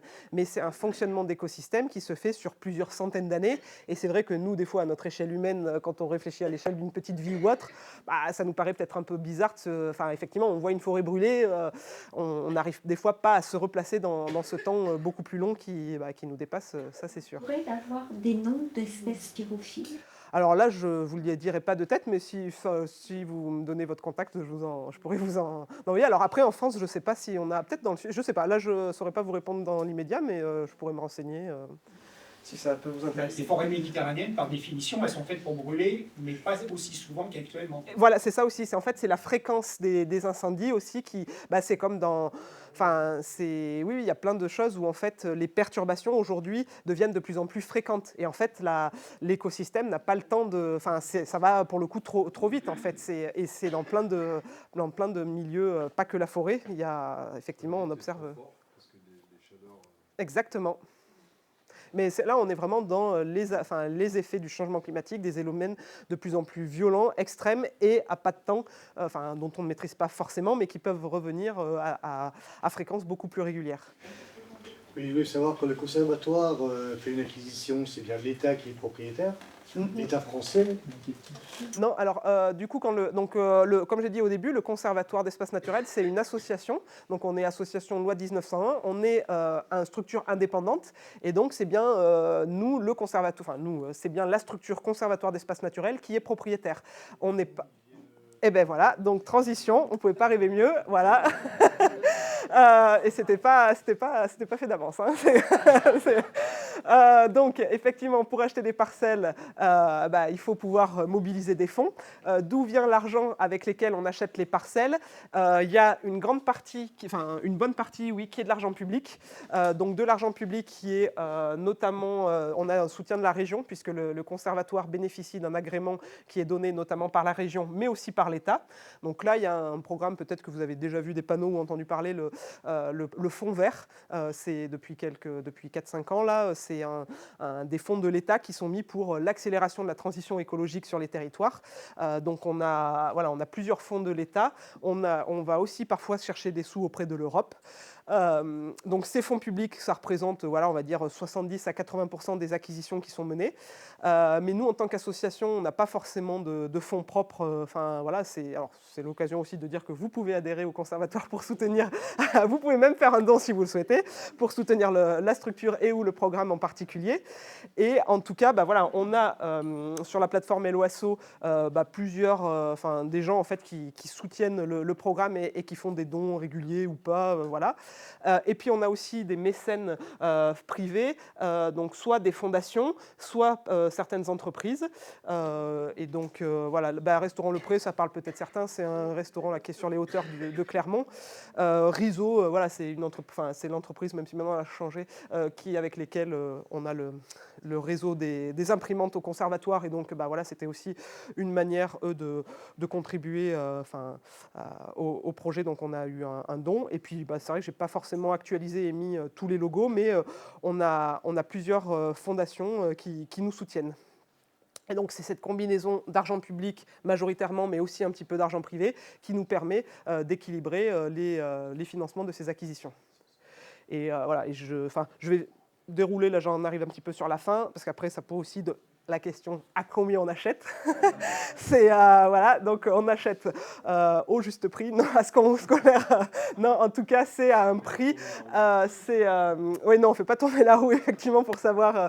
C'est que en fait, même si, et bon, c'est l'occasion de le dire ici, même si on achète les parcelles de forêt pour les laisser en libre évolution, la seule valeur objective, c'est quand même de mesurer, notamment, d'avoir des éléments sur la nature du sol. Est-ce qu'on est sur un sol en pente avec des cailloux? Est-ce qu'on est sur une parcelle qui est bien desservie ou complètement inaccessible?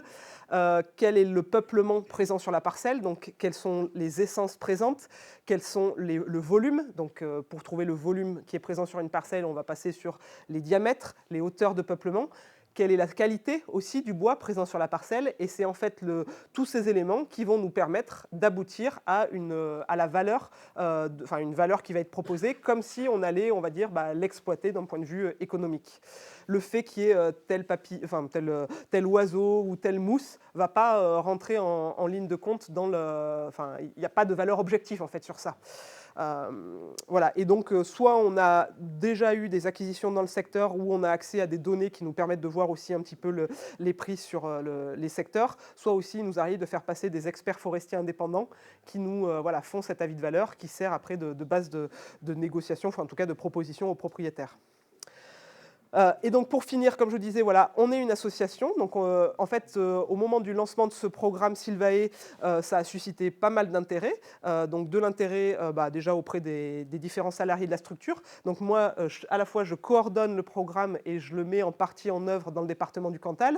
Mais dans le Puy-de-Dôme, certains connaissent mes collègues Vincent Leger, Romain Legrand, Katia Ducroix qui travaille aussi sur Livradois. Donc on a des répartitions, on va dire, un petit peu par territoire. Et donc on est plusieurs collègues à travailler. Alors, on ne fait pas que ça, mais on travaille dans la déclinaison sur les territoires de ce programme-là. Ça a suscité aussi de l'intérêt auprès des bénévoles et du coup pas mal de nos adhérents et bénévoles nous disaient comment je peux aider, qu'est-ce que je peux faire pour le programme. Donc nous finalement on a mis en place avec un petit clin d'œil la communauté des vieilles branches, donc qui est ouvert de 7 à 77 ans comme sur les ou même plus. Et donc en fait dans on a mis en place plusieurs missions. Donc pour illustrer un petit peu, on a par exemple des bénévoles qui nous aident à faire ce qu'on appelle de la veille foncière. À la fois, nous, on va être actifs auprès de certains propriétaires pour aller les démarcher. À la fois, je dis toujours, si vous voulez acheter une parcelle de forêt, vous tapez forêt sur le Bon Coin et vous allez avoir des offres de forêt qui sont à vendre. Maintenant, est-ce que ces forêts qui sont à vendre correspondent aux critères d'acquisition du conservatoire? Il y a un petit peu une grille d'analyse et une analyse à faire. Et donc, on a une dizaine de bénévoles qui, sur différents sites, le Bon Coin, mais pas que, essayent de regarder si il y a des offres qui sont publiées et est-ce que oui ou non, ça peut correspondre à nos critères. On a aussi plusieurs bénévoles qui font de la photo. Et donc, ça a été l'occasion justement de produire l'exposition. Donc, on a appelé De Sèvres et d'Écorce, éloge des vieilles forêts. Je peux le revenir ici, voilà. Donc, l'exposition, Anne l'a dit, qui tourne un petit peu ces temps-ci sur le territoire, de Billon, ici à Borgard, et puis à Vertaison, prochainement, voilà. Cette exposition, elle a été faite par une vingtaine de bénévoles. Elle a la particularité d'être imprimée sur ce qu'on appelle du papier washi, donc c'est de la fibre végétale, et c'est un couple qui est installé dans l'Hérault, et c'est une technique, en fait, de maître papetier qui vient du Japon. Et c'était quelque chose qui nous tenait aussi à cœur de se dire, à la fois on préserve les vieilles forêts, on parle de importance par rapport à la biodiversité, au carbone, à l'impact de nos activités. Et c'est vrai que c'est un papier qui se veut plus écologique que certaines expositions, mais c'est très bien aussi sur du Dibond ou autres qui sont des systèmes qui ont un peu plus d'impact. Et par contre, ça aussi, je trouve, ça rend l'exposition, le papier donne aussi un autre aperçu. Voilà, chacun après se fait son avis, mais voilà, je trouve que le rendu est plutôt intéressant. On a aussi, j'y reviens, donc des bénévoles qui nous aident pour faire des relevés sur le terrain ou pour faire des repérages. Et puis on a aussi fait l'acquisition de quelques pièges photographiques ou des petites caméras qu'on installe sur les parcelles où on est propriétaire. Et c'est ces fameuses pièges photo ou pièges caméra qui, en fait, quand il y a du mouvement, déclenchent en fait. Voilà, donc c'est aller les poser, aller les relever, aller analyser les images. Tout ça, ça prend du temps. Et donc, c'est des bénévoles qui nous accompagnent. Donc, souvent, voilà, on a cerfs, chevreuils, sangliers, renards.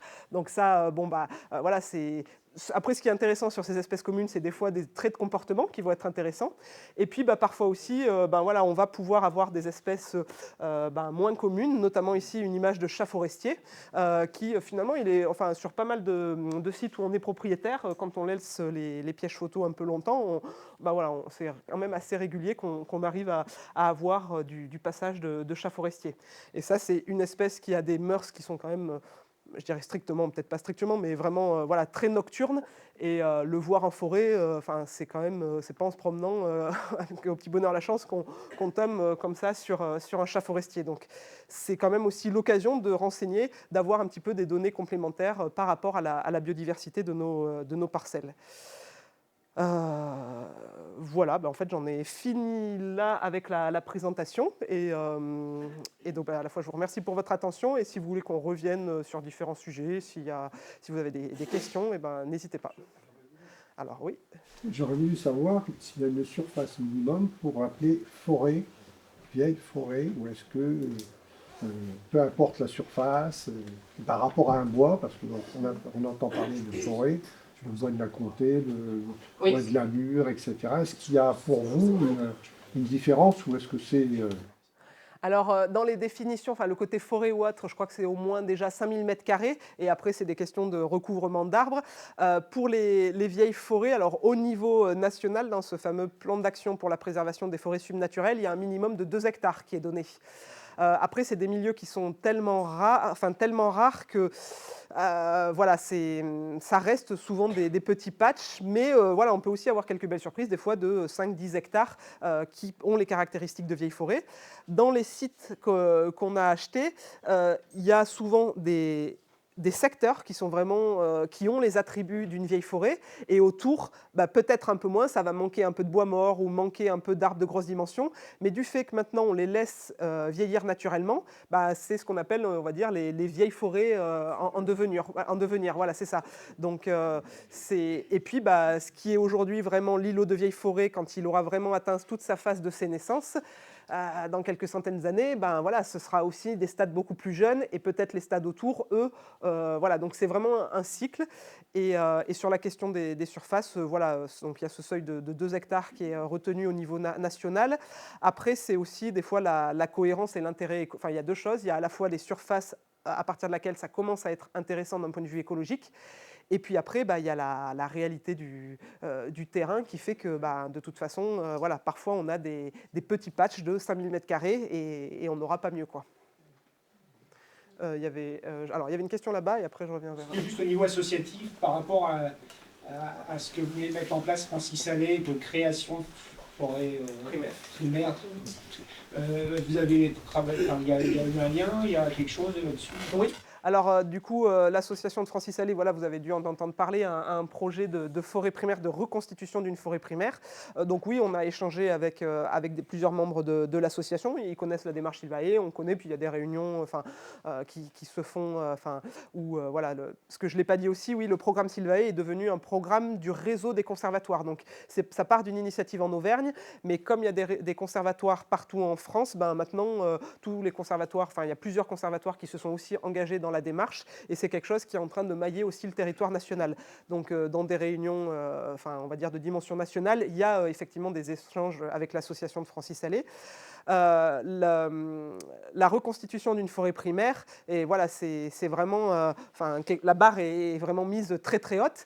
Ça sera plutôt un projet même transfrontalier. Donc je crois que c'est plutôt dans le secteur des Ardennes, donc sur plusieurs pays en Europe.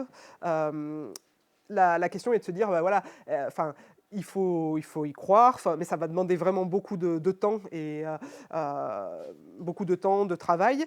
Nous, on est à une échelle qui est beaucoup plus modeste en surface, mais on a, voilà, on avance et on concrétise des petits patchs. Et en fait, les deux démarches, elles ne sont pas à opposer, de même que voilà, la mise en place d'îlots qui sont laissés en libre évolution, ce n'est pas à opposer à de la gestion forestière. C'est vraiment, il faut s'imaginer que sur des grands territoires, enfin, sur des territoires qui sont forestiers, c'est important d'avoir plusieurs échelles, à la fois des grandes surfaces, donc plutôt des réserves, ou voilà, demain une forêt primaire qui se sera reconstituée, mais ça va être sur plusieurs centaines d'années. Donc c'est important d'avoir voilà, des surfaces conséquentes en termes de surface. À l'autre bout, c'est aussi important dans des peuplements qui sont gérés de garder quelques arbres qui vont être des arbres bio ou des arbres habitat. Donc même si un propriétaire fait de la gestion forestière, il peut faire le choix de dire tel arbre, je ne le couperai pas parce qu'il y a une loge de pique, ou tel arbre mort sur pied, il finira de sa belle vie ici. Et donc plusieurs propriétaires privés, et c'est aussi le cas en forêt publique, il y a des arbres comme ça, et vous le voyez des fois sur le terrain, c'est un triangle avec la pointe vers le bas. Ça, c'est si vous voyez un jour un triangle avec la pointe vers le bas sur un arbre, c'est que cet arbre est désigné pour la biodiversité. Donc voilà, il finira de sa belle mort sur la parcelle. Et entre les arbres dispersés dans les peuplements et, on va dire, les plus grosses réserves, il y a aussi l'intérêt d'avoir des maillages de petits îlots.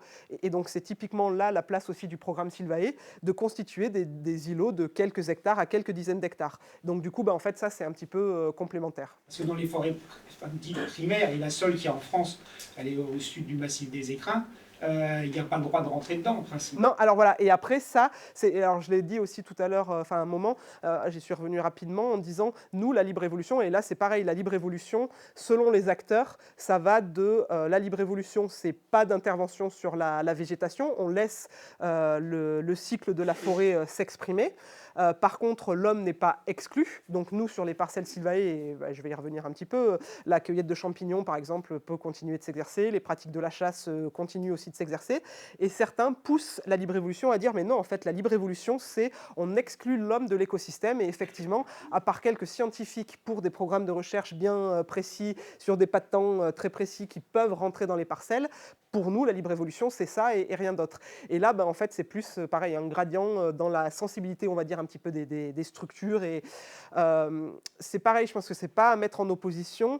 Nous, en tout cas, sur nos parcelles, alors ça surprend ou pas, mais je vais vous expliquer pourquoi, notamment par rapport à la question de la chasse. J'ai l'impression que je vais éternuer. Non. Sur la chasse, donc du coup, continue de s'exercer sur les parcelles quand le conservatoire en est devenu propriétaire. Plusieurs raisons à cela. Vous l'avez compris, les enjeux de la biodiversité des vieilles forêts, ça tourne en grande partie autour de la préservation d'insectes, de champignons, de mousses. Et donc, voilà, c'est pas tant, que ce soit un ramasseur de champignons, un chasseur ou autre, en général. Alors oui, on piétine quand on se promène en forêt, mais voilà, l'impact va pas être ciblé. En tout cas, il n'y a pas de menace directe sur ces espèces-là. Nous, vraiment, ce qu'on veut éviter, c'est les coupes sur ces écosystèmes qu'il faut laisser évoluer, faire l'intégralité du cycle biologique. Donc c'est pour ça qu'on les achète et derrière, on est sûr qu'il n'y aura plus de coupes. Par ailleurs, aujourd'hui, selon les secteurs, on a des vrais déséquilibres d'un point de vue ce qu'on appelle sylvocynégétique. Dans certains secteurs, les populations notamment de cerfs, de chevreuils sont tellement importantes que la forêt n'arrive plus à se régénérer. On a un abrutissement de toutes les nouvelles plantules, ou alors pire quand il y a des plantations. Aujourd'hui, la réussite d'une plantation, elle est quand même, elle est soumise à pas mal d'aléas, dont la pression du gibier. Et tant qu'il n'y a pas des grands équilibres qui se refont avec notamment la présence de grands prédateurs, la chasse permet justement aussi de réguler ces populations. Et en fait, nous, si on interdisait la chasse sur nos parcelles, on peut aussi s'imaginer de dire qu'il y aurait des concentrations encore plus importantes dans ces parcelles-là. Et donc, quid de la régénération si tout est régulièrement abruti, brouté par le gibier. Et puis après, il y a aussi des raisons, on va dire d'un point de vue presque plus administratif et réglementaire, et même se dire on afficherait qu'il n'y a pas de chasse sur nos terrains. on n'est pas tous les week-ends ou tous les jours de la semaine sur nos terrains. Et en fait, dire non, c'est pas chassé, mais savoir que tous les jeudis, tous les week-ends, il y a la battue et que tout le monde passe à travers, bon, on serait pas très, pas très crédible. Voilà, pas très crédible. Et puis après, alors même si là, il y a eu des évolutions réglementaires, c'est qu'avant, pour soustraire du droit de chasse, pour qu'un propriétaire puisse soustraire du droit de chasse ses parcelles, c'est pas si simple que ça d'un point de vue administratif. Et puis après, on se dit aussi que si la chasse vient, si suite à des premières acquisitions par le conservatoire, derrière, il n'y a pas de chasse, je pense qu'on achètera derrière pas beaucoup de terrain. Ça, voilà. Je ne sais plus dans les questions. Alors, il y avait... Oui, ici. Oui, moi, je me demande si la présence de vieilles forêts, parfois, elle est liée à la présence de patrimoine bâti ancien. J'ai l'impression qu'autour des vieux châteaux, féodaux ou pas, donc il y a 300-400 ans, il y a toujours plus ou moins de la forêt autour. Mais est-ce que ça a été conservé, ça a laissé des traces? Est-ce que c'était uniquement pour des revenus financiers qu'autour du château il y avait des forêts? Il y a un lien ou il n'y a pas de lien? Eh ben, en tout cas, c'est vrai que oui, autour de châteaux ou autres, on observe souvent effectivement des massifs de taille plus ou moins conséquente. Oui, il y a... Oui, le constat que vous faites, c'est vrai que c'est vrai que régulièrement, il y a des secteurs de forêt ancienne autour de certains systèmes de châteaux ou autres. Après, est-ce que ça a laissé des traces? Après, ça dépend de la gestion qui s'est faite et de l'histoire autour de ces vieilles forêts. Par contre, dans les vieilles forêts, des fois, on peut aussi, de manière très ponctuelle, alors plutôt dans les forêts anciennes, plutôt par exemple dans la vallée de la Dordogne, on va aussi trouver en termes de patrimoine archéologique les anciennes places de charbonnage. Parce qu'à une époque encore plus ancienne, on était sur de la forêt et d'ailleurs cette forêt servait à la production de charbon de bois. Alors après, aujourd'hui, on n'a pas forcément des arbres de très grosses dimensions ou autres, mais en tout cas dans le patrimoine historique, on peut retrouver ce volet-là. Après, qu'est-ce que ça aurait pu laisser comme trace? Je ne saurais pas après trop répondre sur le cas autour. Et monsieur peut-être a des... Il y a un cas, puisque c'est la première forêt qui a été fermée par l'ONF en laissant libre cours, c'est en forêt de Fontainebleau, qui a toujours été autour du château de Fontainebleau, c'est toujours utilisé pour faire du bois de chauffage autour, mais c'est une forêt qui s'est toujours maintenue autour du principal château royal. Et c'est là qu'ils ont fermé dans les années 60-70 une parcelle avec des grands panneaux pour dire qu'une forêt qui n'était pas gérée, c'était dangereux, etc. Ça a été assez difficile à faire passer à ce moment-là. Il y a François Terrasson, qu'on avait parlé au niveau sociologique de cette problématique-là. Effectivement, c'est autour d'un château et d'une forêt qui a toujours été domaniale, c'est-à-dire royale, c'est-à-dire chassée. Voilà, c'est ça. Il y avait aussi toutes les pratiques de chasse et autres qui étaient des terrains autour de ces... Est-ce que vous avez un rôle, vous, en tant que scène, par rapport aux associations qui se créent, notamment dans le Livradois, là, je pense à Recrudescence, où des initiatives locales se mettent jour et voient le jour plutôt, et vous, est-ce que scène, vous avez un rôle là-dedans Alors, c'est vrai que, juste pour que tout le monde, notamment, et c'est vrai qu'il y a une vraie dynamique dans la partie est du département, donc tout sur le secteur Livradois-Forez. Il y a des initiatives citoyennes, donc des citoyens qui se regroupent, qui fondent des associations. Donc la première a été l'association Recrudescence sur la commune de Quinhat, mais depuis, il y a Arborescence, Saint-Père-Virins, la Cabane Perchée, il y a tout ça, plein de noms, tous plus sympas les uns que les autres. Et en tout cas, c'est des citoyens donc, qui se regroupent et qui font le choix d'acheter ensemble des parcelles de forêt. Derrière, pas forcément pour les laisser en libre évolution, mais plutôt pour montrer qu'il y a des alternatives au système, on va dire, coupe-rase, plantation. Notamment dans le secteur du Livradois-Forez, il y a beaucoup d'habitants qui sont régulièrement confrontés à des systèmes de coupe-rase et de paysages qui évoluent très drastiquement, avec toutes les conséquences plus que sur le paysage qu'il y a derrière. Et donc, il y a ces initiatives qui sont mises en place et dont pas mal dans le département du Puy-de-Dôme ont aussi bénéficié du budget éco-citoyen qui avait été mis en place par le département. Alors, dans le cas de Recrudescence, il se trouve qu'un des membres fondateurs de Recrudescence est aussi en fait un administrateur au conservatoire d'espaces naturels. Donc plusieurs de ces associations, on les connaît, on échange, par exemple si nous parfois on est informé de vente, que ça ne nous intéresse pas, si c'est sur une des communes, on peut transmettre l'information. À l'inverse, l'information peut aussi circuler, mais après on n'a pas de rôle, on se connaît, c'est une connaissance mutuelle. ponctuels, des échanges d'informations, mais on n'a pas de rôle particulier. Par contre, c'est vrai que des fois, au début, on s'interrogeait un petit peu sur ces associations. Alors, nous aussi, en tant que conservatoire, on est association, mais ça va faire plus de 35 ans en tout cas que le Seine-Auvergne est créé. On a un agrément qui est donné par l'État et la région. Les terrains, quand ils sont achetés, on a des clauses d'inaliénabilité partielle, c'est-à-dire que si demain la structure, l'association avait des soucis économiques, on ne peut pas revendre les terrains pour faire des rentrées d'argent. Et par contre, ces associations plus récentes, c'est de se dire, dans la durée, qu'est-ce qui se passe? On a à un instant T un groupe de citoyens qui sont tous sur la même longueur d'onde, ça avance et c'est très bien ce genre d'initiative, mais quid de si jamais il devait y avoir des distensions, des désaccords ou autres.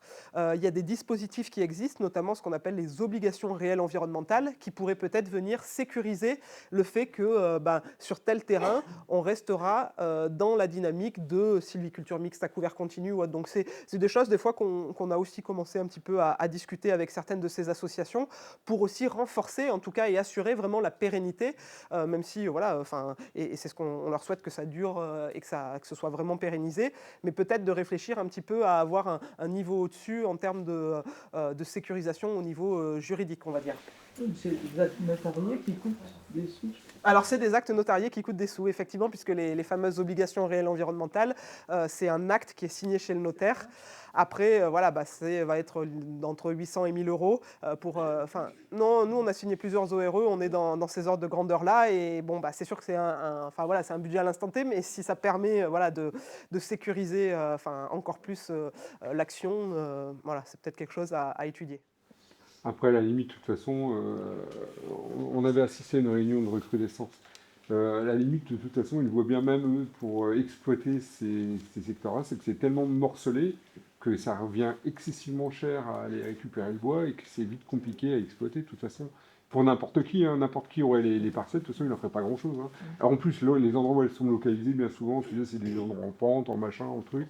Donc forcément, c'est difficilement exploitable, de toute façon.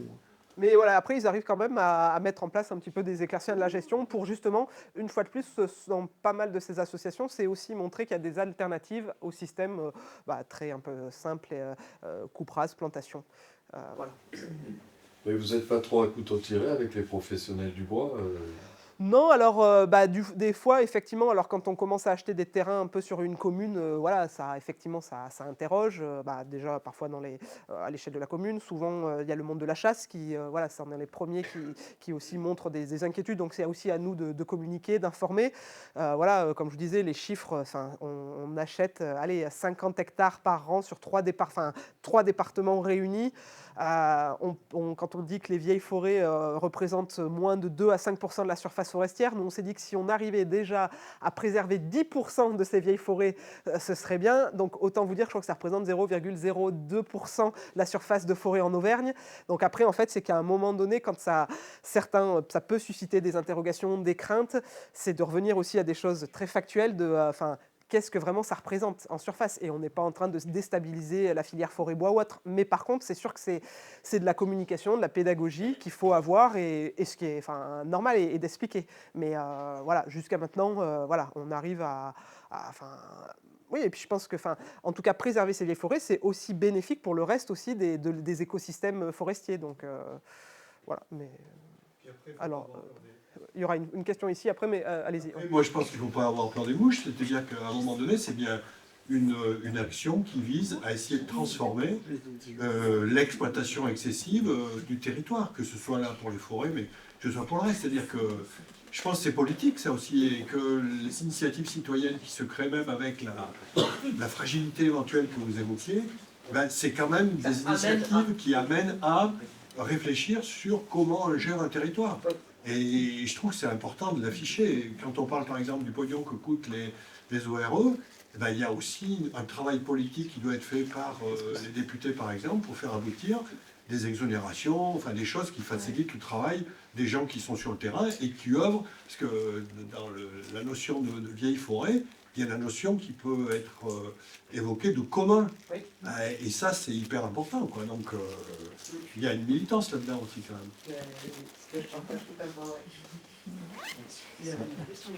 Oui, dans vos acquisitions, vous n'avez jamais eu affaire aux SAFER? Alors la SAFER, donc, on travaille avec la SAFER, donc dès qu'il y a une vente d'un terrain, en fait, la SAFER est notifiée et informée. La SAFER peut avoir un droit de préemption, mais elle n'a un droit de préemption que sur des terrains à vocation agricole. La SAFER n'a pas de, sur des parcelles qui sont entièrement forestières, il n'y a pas de droit de préemption qui peuvent s'exercer. Donc après, voilà, nous, à la fois on travaille avec les SAFER, voilà, ils sont aussi informés quand on fait des acquisitions, et puis de toute façon, voilà, d'un point de vue réglementaire, sur des parcelles strictement forestières, ils voient passer les notifications et ils peuvent que prendre note, quoi. Voilà. Oui, alors, attends, est-ce qu'il y a eu des études qui ont montré que la qualité de l'air pouvait être meilleure dans des vieilles forêts que dans des forêts exploitées, même classiquement, sans coupe? Alors, je ne saurais pas répondre très précisément. Il y a, en tout cas, on parlait tout à l'heure des lichens, notamment l'Aubaria pulmonaria, là, qui est ici un peu plus vert. Il serait a priori indicateur, par exemple, d'une bonne... En fait, les lichens sont des très bons bio-indicateurs. On va avoir notamment, par exemple, le lichen pulmonaire, qui est lui plus indicateur d'une bonne qualité de l'air et qu'on retrouve notamment dans des vieilles forêts. Et puis, des fois, par exemple, sur les bâtis, vous avez souvent ces lichens qui sont très orangés là, eux c'est parce qu'on est sur des fois des secteurs où il y a pas mal d'azote et autres. Donc, voilà, il y a certains groupes qui vont être bio-indicateurs. Maintenant, est-ce qu'il y a eu des études vraiment spécifiques pour comparer c'est un monsieur qui a l'air, voilà, saura... La qualité de l'air, elle n'a rien à voir avec la forêt, c'est les villes qui ont posé problème. Et on trouve les lichens indicateurs de bonne qualité de l'air sur n'importe quel arbre ou n'importe quelle production, à partir du moment où la pluie qui tombe n'est pas chargée d'oxyde de soufre. Donc c'est les villes qui sont problématiques. Je regarde la soirée là. J'ai une question au niveau de la gestion quand même.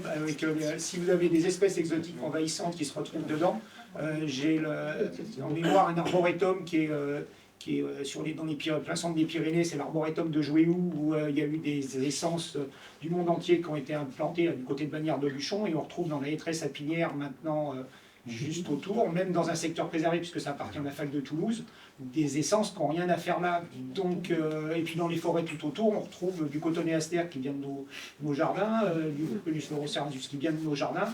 Vous intervenez là-dessus ou... Non, alors à la base déjà dans le choix des parcelles, voilà, c'est normalement les essences allochtones qui ne sont pas naturellement présentes. Voilà, on choisit des secteurs où il n'y en a pas ou éventuellement très peu. Il peut par exemple se poserait la question de l'épicéa qui à la base ici sur certains territoires en Auvergne n'est pas une essence et qui est naturellement présente. Ça va dépendre. Donc en général, on n'en a pas ou très très peu sur les parcelles qu'on achète. Après, si demain, voilà, par ce qui se passe autour, ces espèces devaient intervenir. Aujourd'hui, non, on est dans l'idée de la libre évolution et on laisse faire. Dans l'idée aussi de se dire, souvent aussi ce qui profite à l'installation de ces espèces, ça va être des perturbations. Alors là, dans une vieille forêt, oui, il peut y avoir une perturbation naturelle, mais en tout cas, non, aujourd'hui, le choix est de dire on fait de la libre évolution et on verra. Là aussi, ce sera peut-être une manière aussi de voir sur quel pas de temps, voilà, peut-être qu'il peut y avoir des essences qui au début s'installent, mais est-ce qu'elles vont vraiment prendre le dessus ou autre? C'est aussi des choses qu'on regardera. N'étant pas confronté, en tout cas de manière massive, aujourd'hui, c'est la position aujourd'hui. Maintenant, moi je ne sais pas si vraiment sur certains sites, voilà, je pense qu'il serait temps de se poser la question, de s'entourer de scientifiques et pour savoir voilà, est-ce qu'il faut ou pas intervenir. Mais aujourd'hui, on est plutôt dans l'idée on fait le choix de la libre évolution. Par rapport au prix des terrains, vous savez, parce que vous disiez que vous aviez différents types, mais est-ce qu'il y a des types, entre guillemets, que vous ne pourrez pas avoir parce que le prix des terrains est beaucoup trop cher, parce que c'est des secteurs intéressants pour X raisons, pour d'autres activités? Aujourd'hui, on a une vraie difficulté pour acheter des forêts en plaine, notamment de la chaînée de plaine, alors, et des vieilles forêts. Alors une fois de plus, les vieilles forêts en plaine sont extrêmement rares, donc pas toujours savoir où elles sont. Et après, notamment secteur de Randan, même là quand on est au nord de Lezoux et qu'on s'approche aussi de l'Allier, c'est des endroits où là, on peut être à 10, 12 000, voire plus, même plus que 12 000 euros l'hectare. Des fois, pour le coup, là, on n'est pas sur des secteurs morcelés, on va avoir 20 hectares qui sont à vendre. Donc 20 hectares x 10 000 euros, et souvent aussi, les propriétaires vont être vendeurs et ils n'ont pas envie de vendre dans un an ou deux. Donc il faut pouvoir s'engager maintenant. Et nous, en fait, on retombe aussi sur le fait qu'on va chercher de l'argent public. Donc en fait, il faut signer la promesse de vente, monter le dossier. Après, c'est les rythmes, passer en commission, attendre le retour, engager les dépenses, et une fois qu'on a fait la dépense, aller chercher, demander le versement de la subvention. Et tout ça, en fait, nous, c'est clair que c'est pas facile. Et on a eu, une fois, il y avait justement cette opportunité de 20 hectares là, entre 10 et 12 000 euros. Et clairement, quand nous, on a dit, oui, mais il faut attendre, il y en a qui sont passés avant nous, qui avaient l'argent là maintenant. Et en plus, sur ces secteurs-là, des fois, vient aussi la question d'être propriétaire pour avoir justement des droits de chasse et des secteurs de chasse. Et donc là aussi, il y a des gens pas tant derrière pour exploiter la forêt, mais qui vont avoir des moyens de manière plus rapide et plus importante. Et donc nous, c'est vraiment une des difficultés là qu'on a sur ces secteurs-là. Oui. Merci beaucoup. Voilà. On a eu quand même beaucoup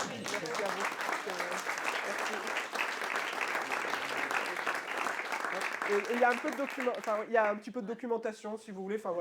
Servez-vous. Merci beaucoup, Émilie. Je voudrais aussi remercier Didier qui est là ce soir et qui a capté cette conférence qui permet d'en avoir une plus intéressante.